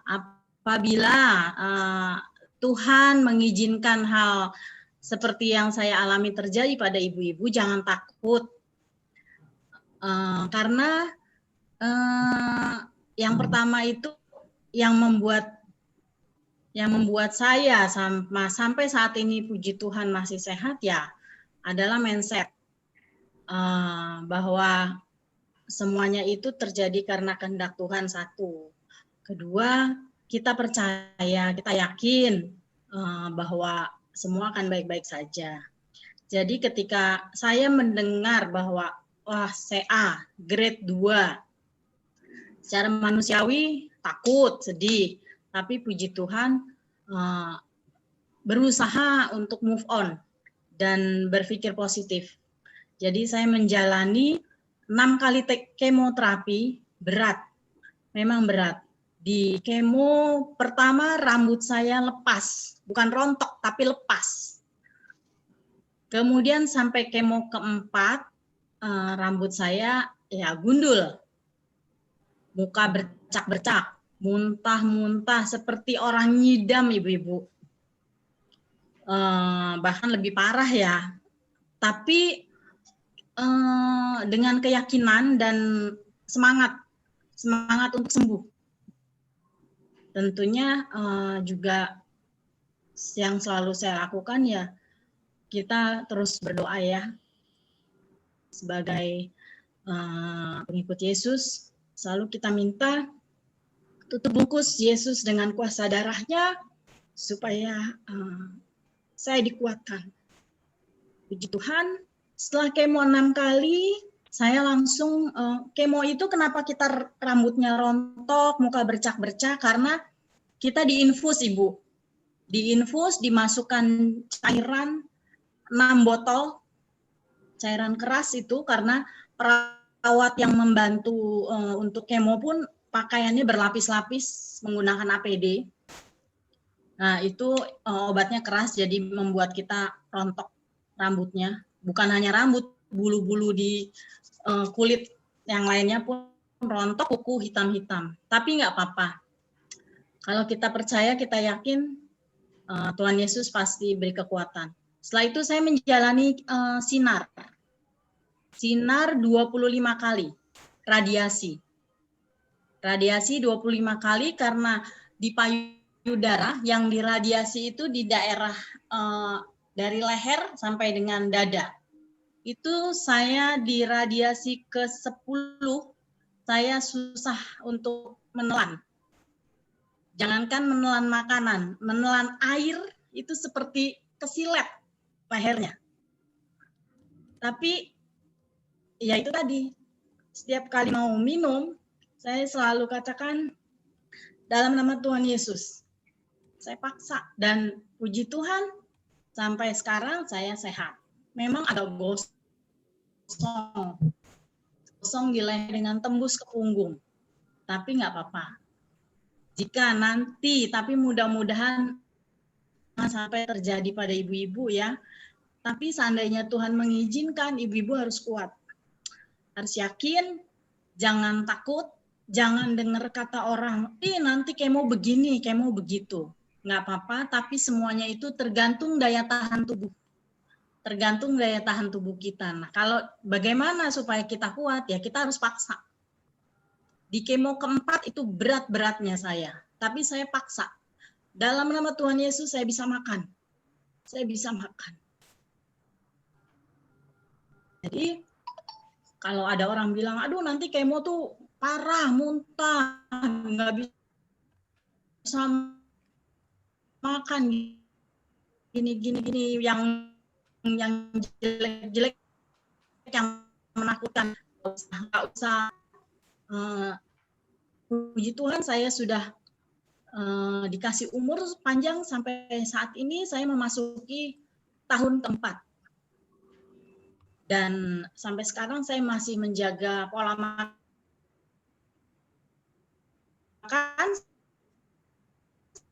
seperti yang Pak Frans tadi infokan. Ya, terima kasih ibu-ibu semuanya, dalam nama Tuhan Yesus sehat semua. Terima kasih. Amin. Ya, terima kasih Bu Rina. Kita kembalikan Terima ke kasih, Ibu Nur. Rina, Silakan Ibu Nur. atas sharingnya. Semoga kita semua ya.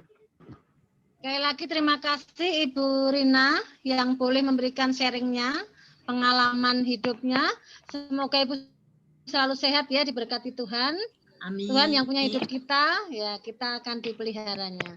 Dan terima kasih kepada Bapak Fran dan Bapak Patrick yang boleh memberikan ilmunya sehingga malam hari ini kita mengalami banyak wawasan ya, menerima wawasan tentang pencegahan penyakit kanker payudara. Dan yang penting adalah kita menjaga pola makan yang sehat, pola hidup yang sehat, karena lebih baik mencegah daripada mengobati. Dan kita berikan applause kepada Pak Fran dan Pak Patrick. Terima kasih untuk semuanya malam hari ini. Kemudian kita akan melanjutkan acara yang kelima, yaitu ucapan terima kasih yang akan disampaikan oleh Ibu Nuning selaku Ketua 2 Cabang Trinitas dari WKRI kita. Silakan Ibu Nuning, dan nanti akan dilanjutkan dengan doa penutup oleh Ibu Marta. Kami persilahkan.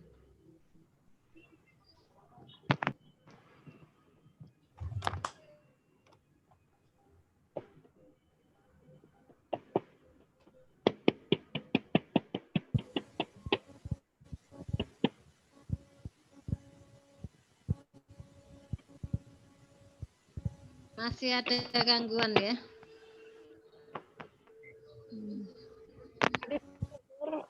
Bu Nuning kayak ada nggak? Ada Bu Nuning tadi ada. Bu Lili, bagaimana kalau Bu Nuning sudah live? Jangan-jangan ya. Kami persilakan Ibu Lili untuk menyampaikan ucapan terima kasih. Ya, selamat malam semuanya.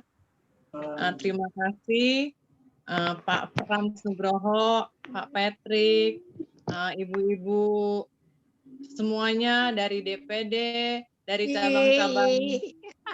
cabang lainnya, dari Barat 2 deh, saya nggak bisa sebutin satu persatu. Semoga apa yang disampaikan oleh Pak Frans dan Pak Patrick pada malam hari ini bermanfaat untuk kita semuanya. Terima kasih dan selamat malam. Tuhan memberkati kita. Amin. Dan terima kasih. Sebelum kita mengakhiri acara malam hari ini, yang jelas semoga kita semua selalu diberkati. Pak Frans, Pak Patrick juga selalu sehat ya. Amin. Keluarga juga, salam untuk keluarga. Dan untuk kita semua, kita menjaga kesehatan kita. Semoga kita semuanya terhindar dari penyakit yang menakutkan tadi, yaitu kanker payudara. Dan marilah mulai hari ini kita menjaga pola makan dan pola hidup yang sehat. Dan untuk mengakhiri acara kita malam hari ini, kami persilahkan Ibu Marta untuk memimpin doa penutup. Silahkan Bu Marta. Baik, terima kasih Bu Nur. Selamat malam teman-teman semua. Untuk pertemuan malam hari ini, kita tutup dengan doa penutup. Kita mulai dengan tanda kemenangan. Dalam nama Bapa, Putra, dan Roh Kudus. Amin. Allah Bapa yang Maha Baik, puji dan syukur kami haturkan kepadamu atas segala penyertaanmu dalam acara pertemuan kami malam hari ini. Sehingga semua berjalan lancar seturut kehendak-Mu. Terima kasih Tuhan karena Engkau berkenan mengirim Pak Fran dan Pak Patrick sebagai pembicara malam hari ini sehingga kami lebih memahami segala tentang kanker payudara. Berkatilah beliau dan seluruh keluarganya. Kami bersyukur atas hasil pertemuan ini. Semoga segala pengajaran yang telah kami terima bermanfaat dan dapat kami terapkan dalam kehidupan kami sehari-hari. Dan juga dapat kami bagikan kepada saudara-saudara kami lainnya. Kami mohon ampun atas segala kekurangan-kekurangan yang telah terjadi dalam pertemuan kami ini. Dan ampuni juga segala kata-kata kami yang sekiranya kurang berkenan bagimu. Ya Bapak, sebentar kami akan meninggalkan ruang pertemuan ini dan kami dapat melanjutkan kegiatan kami selanjutnya. Berkatilah kami semua, juga seluruh anggota kami. Semoga kami selalu dalam kepunganmu. Demi Kristus dan pengantara kami. Amin. Kemuliaan kepada Bapa, Putra, dan Roh Kudus, seperti pada permulaan, sekarang, selalu, dan sepanjang segala abad. Terpujilah nama Tuhan Yesus, Bunda Maria, dan Santo Yosef. Amin. Dalam nama Bapa, Putra, dan Roh Kudus. Amin. Doakanlah kami. Terima kasih Bu Marta. Santa Ana, doakan. Dan terima kasih untuk semuanya. Selamat malam. Foto. Sesi foto Pak Fran gimana Ya, Pak Patrick? sambil kita foto-foto di chat Foto saya. bersama ya. Silakan video Ya, dihidupkan. Bersama untuk kenangan. Videonya dihidupkan, Ibu Lili. Ada Ibu Linda, Ibu Mina, Galaxy Note 9, Ariati, Ibu Mega. Plus ada, waduh ada yang anaknya join, Indita. Oke. Pose ya, 1, 2, 3, senyum paling lebar. Oke. Senyum seperti langit biru, luas, membentang. Mantap. Lalu halaman kedua. Oke, senyum, layar dibuka. Jangan lupa mengisi form evaluasi. Nanti di situ ada isian email, Anda akan mendapatkan hadiah di email Anda masing-masing. Oke. Form evaluasinya ada di chat. Ya. Ada linknya ya Pak? Ada. Udah langsung. Bisa kontak ke Pak Frans di nomor itu. Nanti kami kirimkan, ada yang nanya tadi yang di botol itu apa, nanti bisa kami kirim juga detailnya. Di botol itu obat. Anti kanker. Kantong kering. Anti kantong kering. Ya. Lalu Hai Bu Sim. Hai Marta. Hai semua. Sehat ya Bu? senang ya lihat Puji semuanya Tuhan, segar-segar. Sehat-sehat. Hai Bu Yeni, mau ikut senam dong?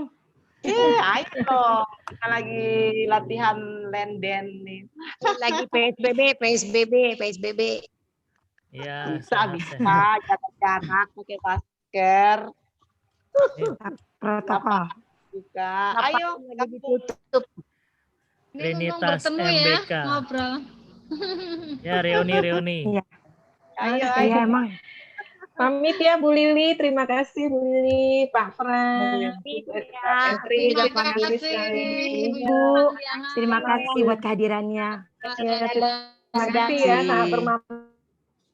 Jangan lupa Terima kasih diisi Pak. Terima kasih. form Pamit ya, evaluasinya. saya pamit. Pak Patrick, Pak Evaluasi Frans. sudah saya Makasih isi. juga Terima Ibu kasih Rina semua. sharingnya. Terima kasih Pak Fran, Bu Lili. Ibu Lili. Rina dari Hai, Kampung Lili. Sawah ya Bu. Hai, lama nggak ketemu ya. Iya, Rina Kampung Semangat ya, Sawah. Semangat. Ini ada Ibu Linda, Ibu Linda ini Alnodrus bukan ya? DPC Alnodrus bukan? Hai Bu Weni. Halo, Bu Linda. Boleh sapa-sapaan deh. Sapaan yuk. Seni mana? Halo Seni. Oh, Seni udah keluar ya? Tinggal berapa orang nih? Masih 25. Oh, masih banyak tuh. Ayo. Halo Bu Neni. Bu Yani. Ada wajah-wajah familiar Halo Bu ya. Neni. Ken. Udah. Tinggal kita bertiga ya. Bu Lili, sukses ya Bu Lili, selamat. Yang ada Zoom-nya rame. Apa deh? Yang di TV. Oh, yang hitam. Kenapa? Cabut lagi? Ibu Indita punya asisten. Ibu Indita. Selamat malam, Bu. Simbolon. Udah pada keluar ya. Selamat malam semuanya. Malam. Selamat Bu Eni, malam.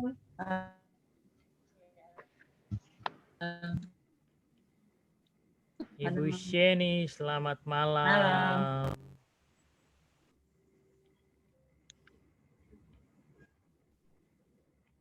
Pokoknya kalau yang aktif di gereja pasti muka-mukanya tuh familiar ya.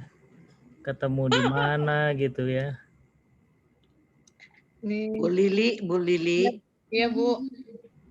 Apa Bu Sian? Udah 6 bulan nggak ketemu. Iya, dalam 6 bulan. Hampir Pak, 7 boleh bulan. Sebentar ya, Pak ya. Enggak Masih saya ada tutup. waktu kan, Pak? Hampir 7 bulan ya. Ibu Oh, Lina sampai luar besok biasa juga, ya ayo. sharingnya ya, hebat ya.